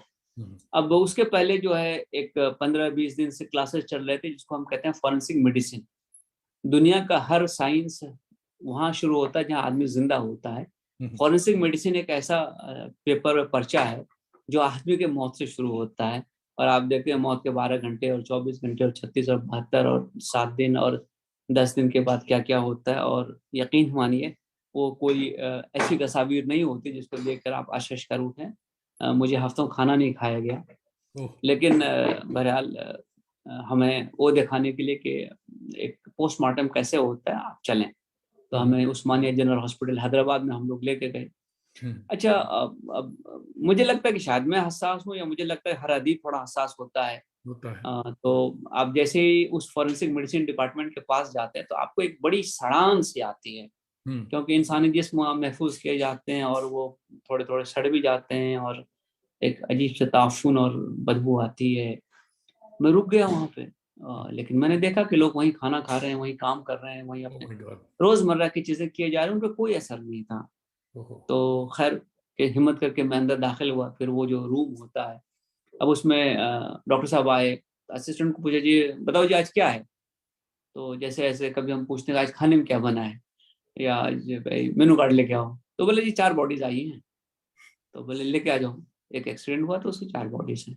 बहरहाल एक खातून की बॉडी लाई गई तो अकड़ जाती है, तो फिर कपड़े निकालने पड़ते हैं। और मैं ये सोचता रहा कि तमाम उम्र आदमी जिस चीज़ को अपनी इज्जत और इफ़्फ़त शुमार करता है, उसको छुपाने के लिए कितने पापड़ बेलता है, और मौत के आलम क्या है। बहरहाल फिर वो सारी चीज़ें दिखाई गई क्या है, और फिर उसके बाद जब उनकी खोपड़ी खोली जा रही थी, मुझसे बर्दाश्त नहीं हुआ, मैं वहाँ से निकल गया। और मैं काफ़ी दूर जाकर बड़ा गमगीन और अफसुर्दा और ये तमाम चीज़ों पे मैं हफ्तों सोचता रहा। तो बस मतलब कुछ मैं समझता हूँ कि इंसान के अंदर एक जज्बा अगर नहीं हो तो जज्बे के बिना तो ना शायरी हो सकती, ना अदब हो सकता है, ना कोई पेंटिंग हो सकती है, ना कोई मसवीरी हो, स्कल्पचर, कुछ भी नहीं हो सकता है। अगर उसके अंदर जिंदगी चाहिए तो आपके अंदर जज्बा जरूरी है। हमारे यहाँ कनाडा में कॉप्स यानी पुलिस जो है वो बड़े पीपल्स फ्रेंडली और कम्युनिटी में बहुत ही एक्टिव, और उनका एक मोटो है जो कि मुझे बहुत पसंद है। वो कहते हैं मेंटेन द राइट, यानी हक को बरकरार रखो। आपके यहाँ ऐसा कोई स्लोगन है पुलिस का? जो महाराष्ट्र पुलिस का स्लोगन है वो है सद रक्षणाय खल निर्णय, सच्चों का रक्षण करना, अच्छों का रक्षण करना और बुरों का नाश करना। वाह। तो मोरलेस हर जगह पे यही होता है कि हाँ। और बहुत से दोस्त बहुत तारीफ कर रहे हैं, और दानिश शेख साहब भी देख रहे हैं, मगर उन्होंने अभी तक एंट्री नहीं ली, तो दरवाजे पे खड़े।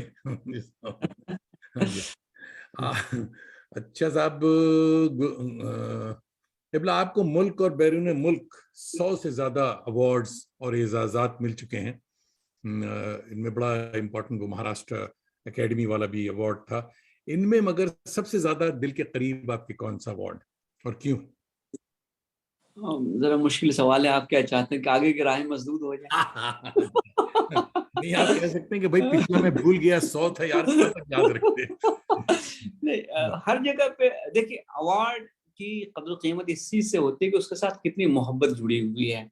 अच्छा, और मेरी ये खुशकिस्मती रही कि मैं जहाँ पे भी गया हूँ मुझे बड़ी मोहब्बतें लोगों की मिली बातें हैं। बहुत मिली हैं। और अभी जब अलबुस्तान पैलेस में मस्कत में मुशायरा था कई कई बार, और मैं समझा कई महीनों तक वो पोस्टपोन होते होते होते आखिर हो गया, और वहां पे भी जब मैं गया तो मुझे बड़ी मोहब्बतें मिली हैं लोगों से। तो मैं समझता हूँ कि ये तो दिल से बहुत दिल का रिश्ता है जो कभी अवार्ड की शक्ल में जाहिर हो जाता है, कभी मोहब्बत की शक्ल में होता है। अब आप ये समझिए कि वो मुशायरा 1 बजे खत्म होगा, एक डॉक्टर साहब जो कि काफी उम्र दराज भी हैं वो सुनते रहे, और फिर पकड़ के मुझे अपने घर पे ले गए कि आपने वादा किया था कि आपको खाना यही खाना है। अच्छा, अब मैंने बड़ी माजरत की कि मैं कॉफ़ी वॉफ़ी पी लेता हूँ, और फिर वो हमारे साथ जो लोग थे जो मुशायरे से जुड़े हुए नहीं थे, हमारे दोस्त थे, वो 2-2:30 बजे रात तक हमारे साथ रहे और हमें उन्होंने आखिर में होटल में आके छोड़ा।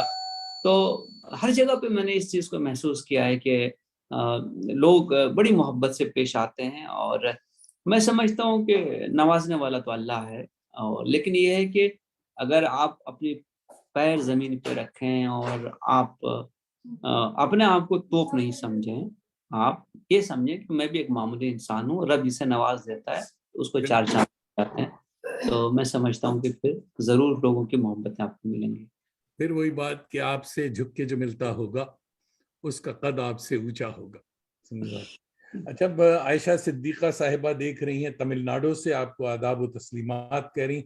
हमारे दोस्त डॉक्टर मोहम्मद काजिम भाई दिल्ली से देख रहे हैं और आदाब कह रहे हैं और सलाम कह रहे हैं आपको, और कह रहे हैं बहुत उम्दा प्रोग्राम काजिम भाई, बहुत बहुत शुक्रिया। हालांकि काजिम अभी एक उसके गम के पीरियड से गुजर रहे हैं। पिछले दिनों उनकी वालदा का इंतकाल हुआ, खुदाबंदा उन्हें गरीक रहमत करे। आमीन। जनाब काजिम की मोहब्बत है कि साहब का प्रोग्राम देखने आए हैं ये। और जनाब दानिश शेख साहब ने एंट्री ले ली, सलाम कह रहे हैं आपको। दानिश भाई बहुत बहुत शुक्रिया।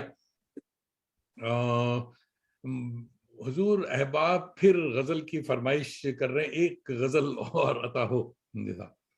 जी, मैं इंशाल्लाह कुछ और पेश कर देता हूँ ताज़ा कलाम में से। जी जी और अब ये जो है कि ज़रा चलिए पहले 2-3 अशआर आप दुआ के सुन लीजिए, क्योंकि जी जी। मैं बुनियादी से बड़ा दर्दमंद इंसान वाक़ई हुआ हूँ, तो जो चीज़ें गुजरती हैं क़ल्ब पे वो कभी-कभी मैं लिख लेता हूँ। बहुत अच्छी तो बात। 2-4 अशआर सुनाने के बाद मैं गज़ल सुनाता हूँ कि अर्ज़ किया कि कभी बेबसी से नजात दे, ये हयात मेरी संवार दे। वाह। कभी बेबसी से निजात दे, ये हयात मेरी जी संवार सवाल दे। है। वो सुकून क़ल्ब जहाँ आता, मुझे उस ज़मीं पे उतार दे। वाह वाह वाह वाह वाह। वो सुकून क़ल्ब जहाँ आता, मुझे मुझे उस उस जमीन पे ज़मीं पे उतार। उतार दे। तेरी याद तेरा ख़याल हो मेरे जागते मेरे ख्वाब में। वाह तेरी याद तेरा ख़याल हो मेरे जागते मेरे ख्वाब में। वाह न हो शक्ल और कोई जहाँ, मुझे ऐसे लैलो नहार दे। वाह वाह वाह। न हो शक्ल और कोई जहाँ, मुझे ऐसे मुझे ऐसे लैलो लैलो नहार नहार दे। दे। तेरे फैसलों में है बेहतरी, तेरी हर अता में है मसलहत। वाह तेरे फैसलों में है बेहतरी, तेरी हर अता में है मसलहत। कहीं बेलिबास हूँ हसरतें, या किसी को नक्शो निगार दे। आहा। वाह वाह कहीं बेलिबास हूँ हसरतें, या किसी को नक्शो निगार दे। सरे हश्र पेश करूं जिसे, वाह कोई ऐसी नेकी नहीं मेरी। वाह वाह वाह। सरे हश्र पेश करूं जिसे, कोई ऐसी नेकी नहीं मेरी। कोई वसवसा मेरे ज़हन को, न ये नेकियों का शुमार दे। सुभान अल्लाह सुभान अल्लाह। वाह वाह कोई वसवसा मेरे ज़हन को, न ये नेकियों का शुमार दे। वाह है न जाने कितने ही फलसफे, जो समझ में मेरी ना आ सके। आहा। हैं न जाने कितने ही फलसफे, जो समझ में मेरी मेरी ना ना आस। आए। कहीं मौत दस्ते मसीह दे, वाह। कहीं जिंदगानी मजार दे। आहा हा हा। क्या बात। कहीं वाह वाह मौत दस्ते मसीह दे, वाह वाह वाह। कहीं जिंदगानी मजार दे। है वो धुंध फिक्रो निगाह पर, के समझ ना आए गलत सही। है वो धुंध फिक्रो निगाह पर के समझ ना आए गलत सही, जो शऊर बातिलो हक का दे तो कलम को मेरे वो धार दे। वाह जो वाह शऊर बातिलो हक का दे तो कलम को मेरे वो धार दे। कभी अपनी जात से बेखबर मिले रोजो शब लिए जिंदगी, वाह।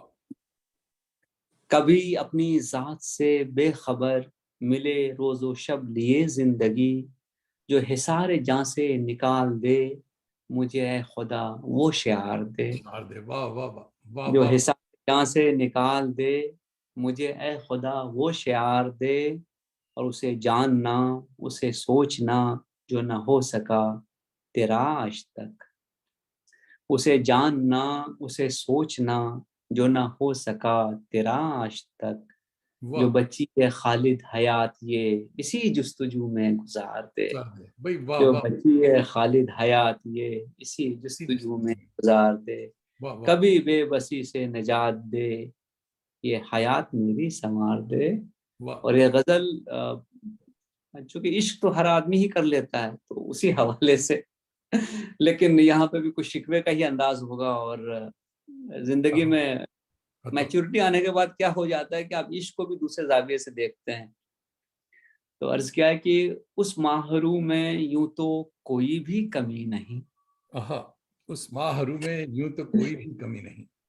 उस माहरू में यूं तो कोई भी कमी नहीं, बस एक वफा ही है जो कभी उसने की नहीं। हाँ हाँ हाँ हाँ, क्या बात बस है, एक वाह वाह वफा ही है जो कभी उसने की नहीं। और तकसीम कर गया वो बिछड़ते हुए मुझे, वाह। तकसीम कर गया वो बिछड़ते करते हुए हुए मुझे, मुझे। ये जिंदगी भी पूरी तरह अब मेरी नहीं, वाह वाह ये वाह वाह जिंदगी भी पूरी तरह अब मेरी नहीं, तकसीम कर गया वो बिछड़ते हुए मुझे। वाह। और इस बार उसका मिलके बिछड़ना भी था अजब, इस बार उसका मिलके बिछड़ना बिछड़ना भी भी था था जब, अजब, इस बार उसका मिलके बिछड़ना भी था अजब। आंखों में एक झिझक सी थी कोई नमी नहीं, वाह वाह वाह वाह वाह वाह। आंखों में एक झिझक सी थी कोई नमी नहीं। कोई नमी नहीं। और जुड़ता है तेरा नाम, जुड़ता है मेरा नाम तेरे नाम ही के साथ, वाह। जुड़ता है मेरा नाम तेरे नाम ही के साथ।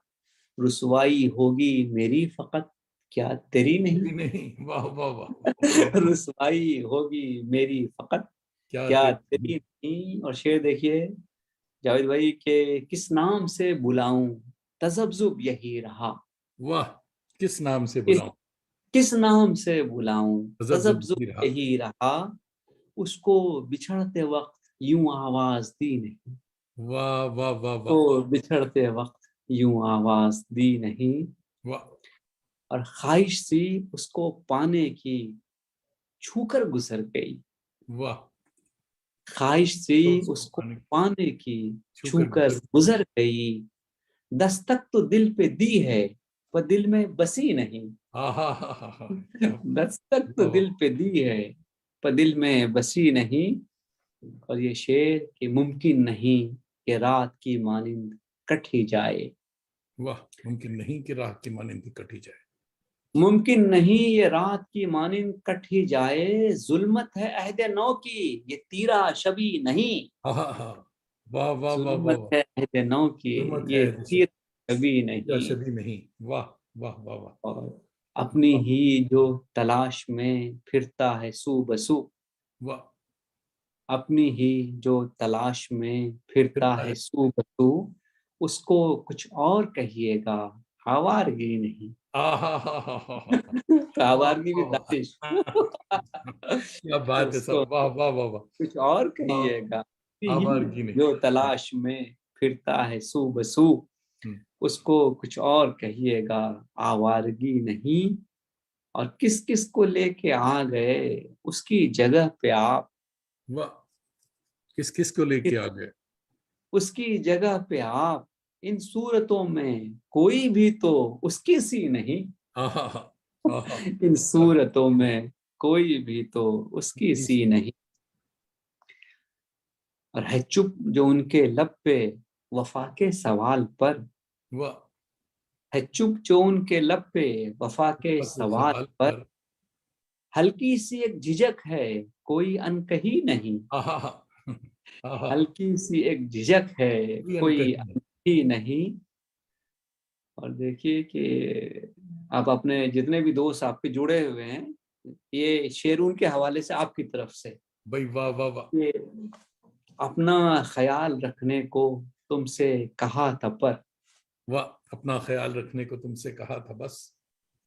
अपना ख्याल रखने को तुमसे कहा था पर, इतनी सी जिम्मेदारी भी तुमसे उठी नहीं, नहीं। वाह इतनी वाह सी वाह वाह वाह, जिम्मेदारी भी तुमसे तुमसे उठी उठी। नहीं। भाई वाह वाह वाह, सुभान अल्लाह सुभान अल्लाह। देखिए और साहब, इसका न्यूयॉर्क से हमारे जी दोस्त हैं गीतिका खन्ना। बहुत अच्छा, गीतिका ने बड़ा अच्छा कमेंट किया है। गीतिका कह रहे हैं कि it's admirable how one person who seize so much human suffering in their work can at the same time see the beauty in the world. भाई वाह, थैंक यू गीतिका, जी शुक्रिया। बहुत बहुत अच्छे बहुत अच्छे। और सरवत खान साहिबा उदयपुर जयपुर, कहाँ हैं आप? देख रही हैं, तारीफ कर रही हैं, वाह वाह। सरवत खान बहुत मसरूफ हैं आजकल, बहुत काम कर रही हैं। I think she is in Udaipur, और आपको सलाम कह रही हैं। तो एक बहुत ही अच्छी, मगर आप अच्छा फिर बाद में पूछते हैं कि क्या, ये बताइए साहब कि क्या पुलिस वाले किस्मत को मानते हैं? 1%, अच्छा, मानते हैं। आप मानते हैं? 99% तो अपनी मेहनत होती है, 1%, हाँ, लेकिन वो 1% बहुत मैटर करता है। बहुत मैटर करता है। जी हाँ, जी हाँ, जी जी, हाँ। आपके नजदीक कामयाबी यानी सक्सेस क्या है? खुद को आप कामयाब समझते हैं किबला? मैं समझता हूँ कि लगातार अपने किरदार में बेहतरी लाना, ये कामयाबी की अलामत है। वाह जो वाह हम कल थे, अगर आज हम उससे बेहतर इंसान हैं तो हम कामयाब हैं। वाह वाह वाह। मैं कामयाबी को और किसी और शक्ल में नहीं देखता हूँ। बहुत सारा पैसा हो जाना, शोहरत हो जाना, बहुत सारी चीजें हो जाना कामयाबी की दलील नहीं है, क्योंकि उसकी बुनियाद किस चीज पे वो हम नहीं जानते हैं। लेकिन अपने आप में बेहतरी लाना, उसकी बुनियाद खुद की मेहनत पर, और लोग जो हमको देखते रहते हैं बरसों से, वो हमको आंक सकते हैं, देख सकते हैं। तो मैं समझता हूँ कि बेहतर इंसान बनना कामयाबी की रोशन दलील है। वाह वाह वाह वाह, माशाल्लाह। आपने अपने दफ्तर की यानी अपनी जॉब की 25वीं सिल्वर जुबली मनाई है, तो मुतमईन है आप अपने शहर, माहौल और सिस्टम से? मैं अपने आप को खुशनसीब समझता हूँ कि मुझे अल्लाह रब्बुल इज़्ज़त ने ये मौका अता किया कि मैं लोगों की कुछ खिदमत कर सकूँ। और मैं जिस शहर में हूँ, शहर से मुझे बहुत प्यार मिला है, और मैं जहाँ पे भी रहा, वहाँ से मुझे बहुत प्यार मिला। और मैं समझता हूँ कि ये देखिए, खिदमत तो बिल्कुल ऐसी चीज़ है कि जैसे पुराने ज़माने में हम मेहंदी जब सिलबट्टे पे पीसते थे, तो पीसने वाले के हाथ में रंग अपने आप लगता था। वाह तो वाह मैं समझता हूँ कि मैंने जो चाहा था उससे बहुत ज़्यादा मुझे मिला, बहुत मोहब्बतें मिली, बहुत दुआएं मिली। मैं गाँव का आदमी इस शहर में आकर और इस स्टेट में आकर, और अल्लाह ने इतनी इज्जतें मुझे दी, इतना नाम दिया और इतनी शोहरत दी। और माशाल्लाह मेरी बच्चियां भी बहुत अच्छे तालीम गाहों में पढ़ रही हैं, मेरी बेगम एक अच्छा कारोबार कर रही है। तो वाह, मैं समझता हूँ कि मैं रब का जितना भी शुक्र अदा करूँ वो बहुत ही कम है। और बहुत बहुत तो अच्छा। उस हिसाब से अगर आप देखें तो शायद एक हिस्सा मेरे पास भी है कामयाबी का। माशाल्लाह माशाल्लाह। जिंदगी से कोई गिला, एनी रिग्रेट्स? देखिए, गिले तो बहुत सारे होते हैं, लेकिन मैं समझता हूँ कि इश्क के उन अलावा? गिलों को मिटाने हाँ, इश्क भी देखिए क्या है कि मैं गालिब की अजमत को तब समझा जब उसने गमे जाना से गमे दौरा को जोड़ दिया। क्या उसके बात। पहले तो गमे जाना ही शायरी का बुनियादी मवाद था। हम्म, और जब जमाने के धक्के खाए और जिंदगी ने फुर्सत और मोहलत नहीं दी कि आदमी आराम कर सके, और थकन के बावजूद उसे बराबर चलना ही जरूरी था, तो अब कोई गिला शिकवा रहता नहीं है। हाँ, बहुत सारी चीजें छूट गई, बहुत सारे दोस्त जो स्कूल में थे और कॉलेज में थे वो पीछे छूट गए। और जब मैं पलट के देखता हूँ तो मैं ये सोचता हूँ कि शायद वो भी वक्त रहते संभलते तो वो भी और आगे निकल सकते थे। बहुत सारी चीज़ें ज़िंदगी नहीं देती है, लेकिन उससे कोई गिला नहीं होता है। कोशिश ये करते हैं कि हम वो चीज़ें दूसरे को दे सकें, और मैंने वो कोशिश की। इसलिए मैंने अपनी गुफ्तगू में भी कहा था कि एक ज़िंदगी का मकसद मेरा ये भी है कि मैं अपने जैसे ही, अपने से बेहतर 25, 50, 100, 200 लोगों को कुछ रहनुमाई कर सकूं, बना सकूं, उनके लिए कुछ ताउन कर सकूं। तो मुझे लगता है कि तालीम के हवाले से जो थोड़ी बहुत मैंने कोशिश की है वो इसी हवाले से है। और समाज में भी जो चीज़ें हैं, बहुत सारे वीडियोस हमने उस पर बनाए हैं, बहुत सारी जगहों पर जाके जो गुफ्तगू की है, तो उसकी बुनियाद भी यहीं पर है। तो मैं नहीं समझता कि मतलब कोई शिकवा गिला बाकी रहता है। आप पासबान अदब नामी मशहूर अदारा के रूह रवा भी हैं, कुछ इसके बारे में बताएं। पासबान अदब भी बहुत एक्टिव है फेसबुक पर, दोस्तों को कुछ बताएं कनाडा वालों को। जी, दो तंजीमें, पासबान अदब मुंबई और जश्न अदब दिल्ली, ये मेरी कायम करदा तंजीमें हैं। अब दोनों में मैं मेंटोर हूँ। दरअसल एक ही तंजीम थी, लेकिन वो क्या होता है कि अनानियत एक ऐसी चीज़ होती है कि बहुत सारे लोग एक साथ काम नहीं कर सकते हैं।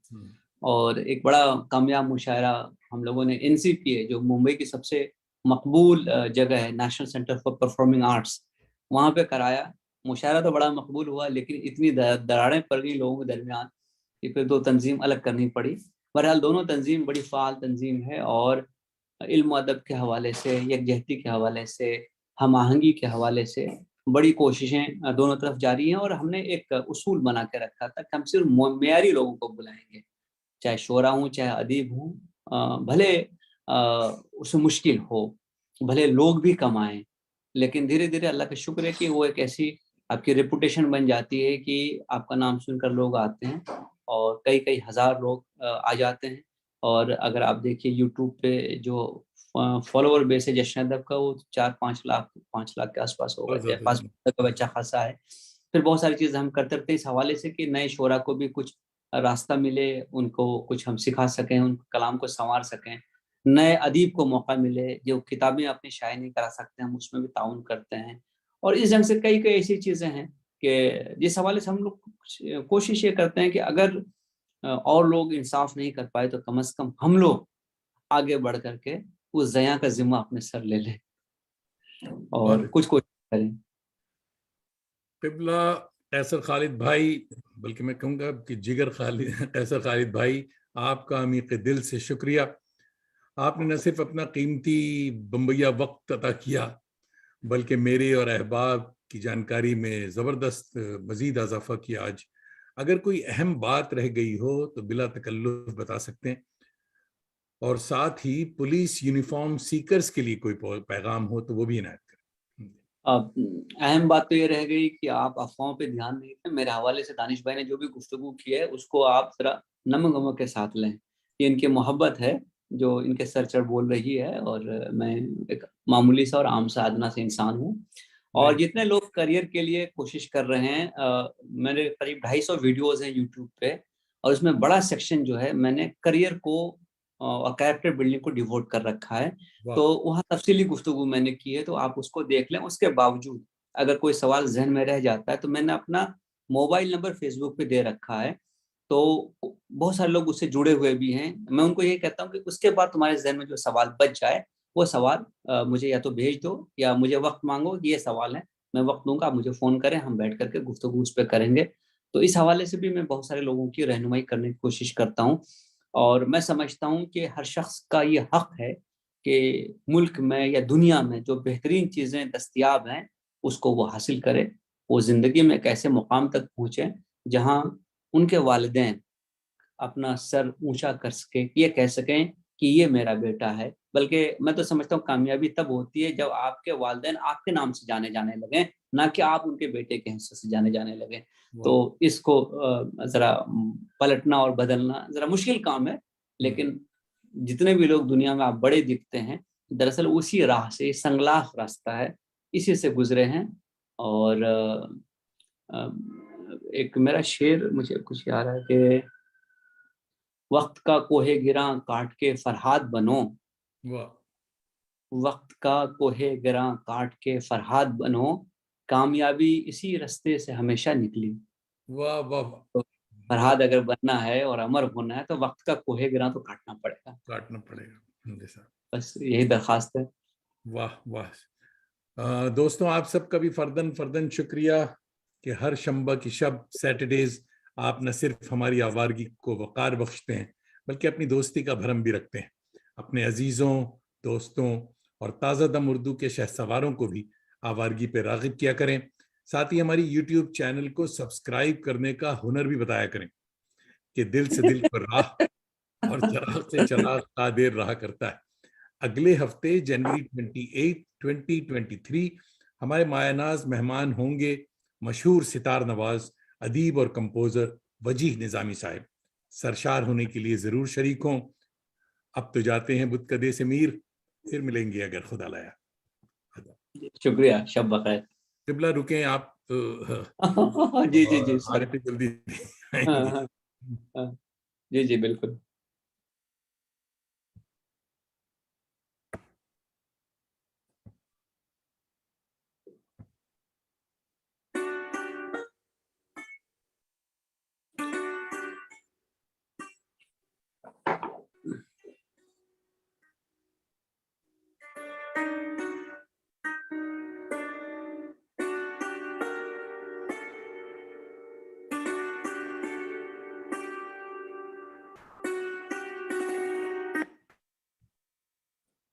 दोस्तों नवाजिश खुशबाश।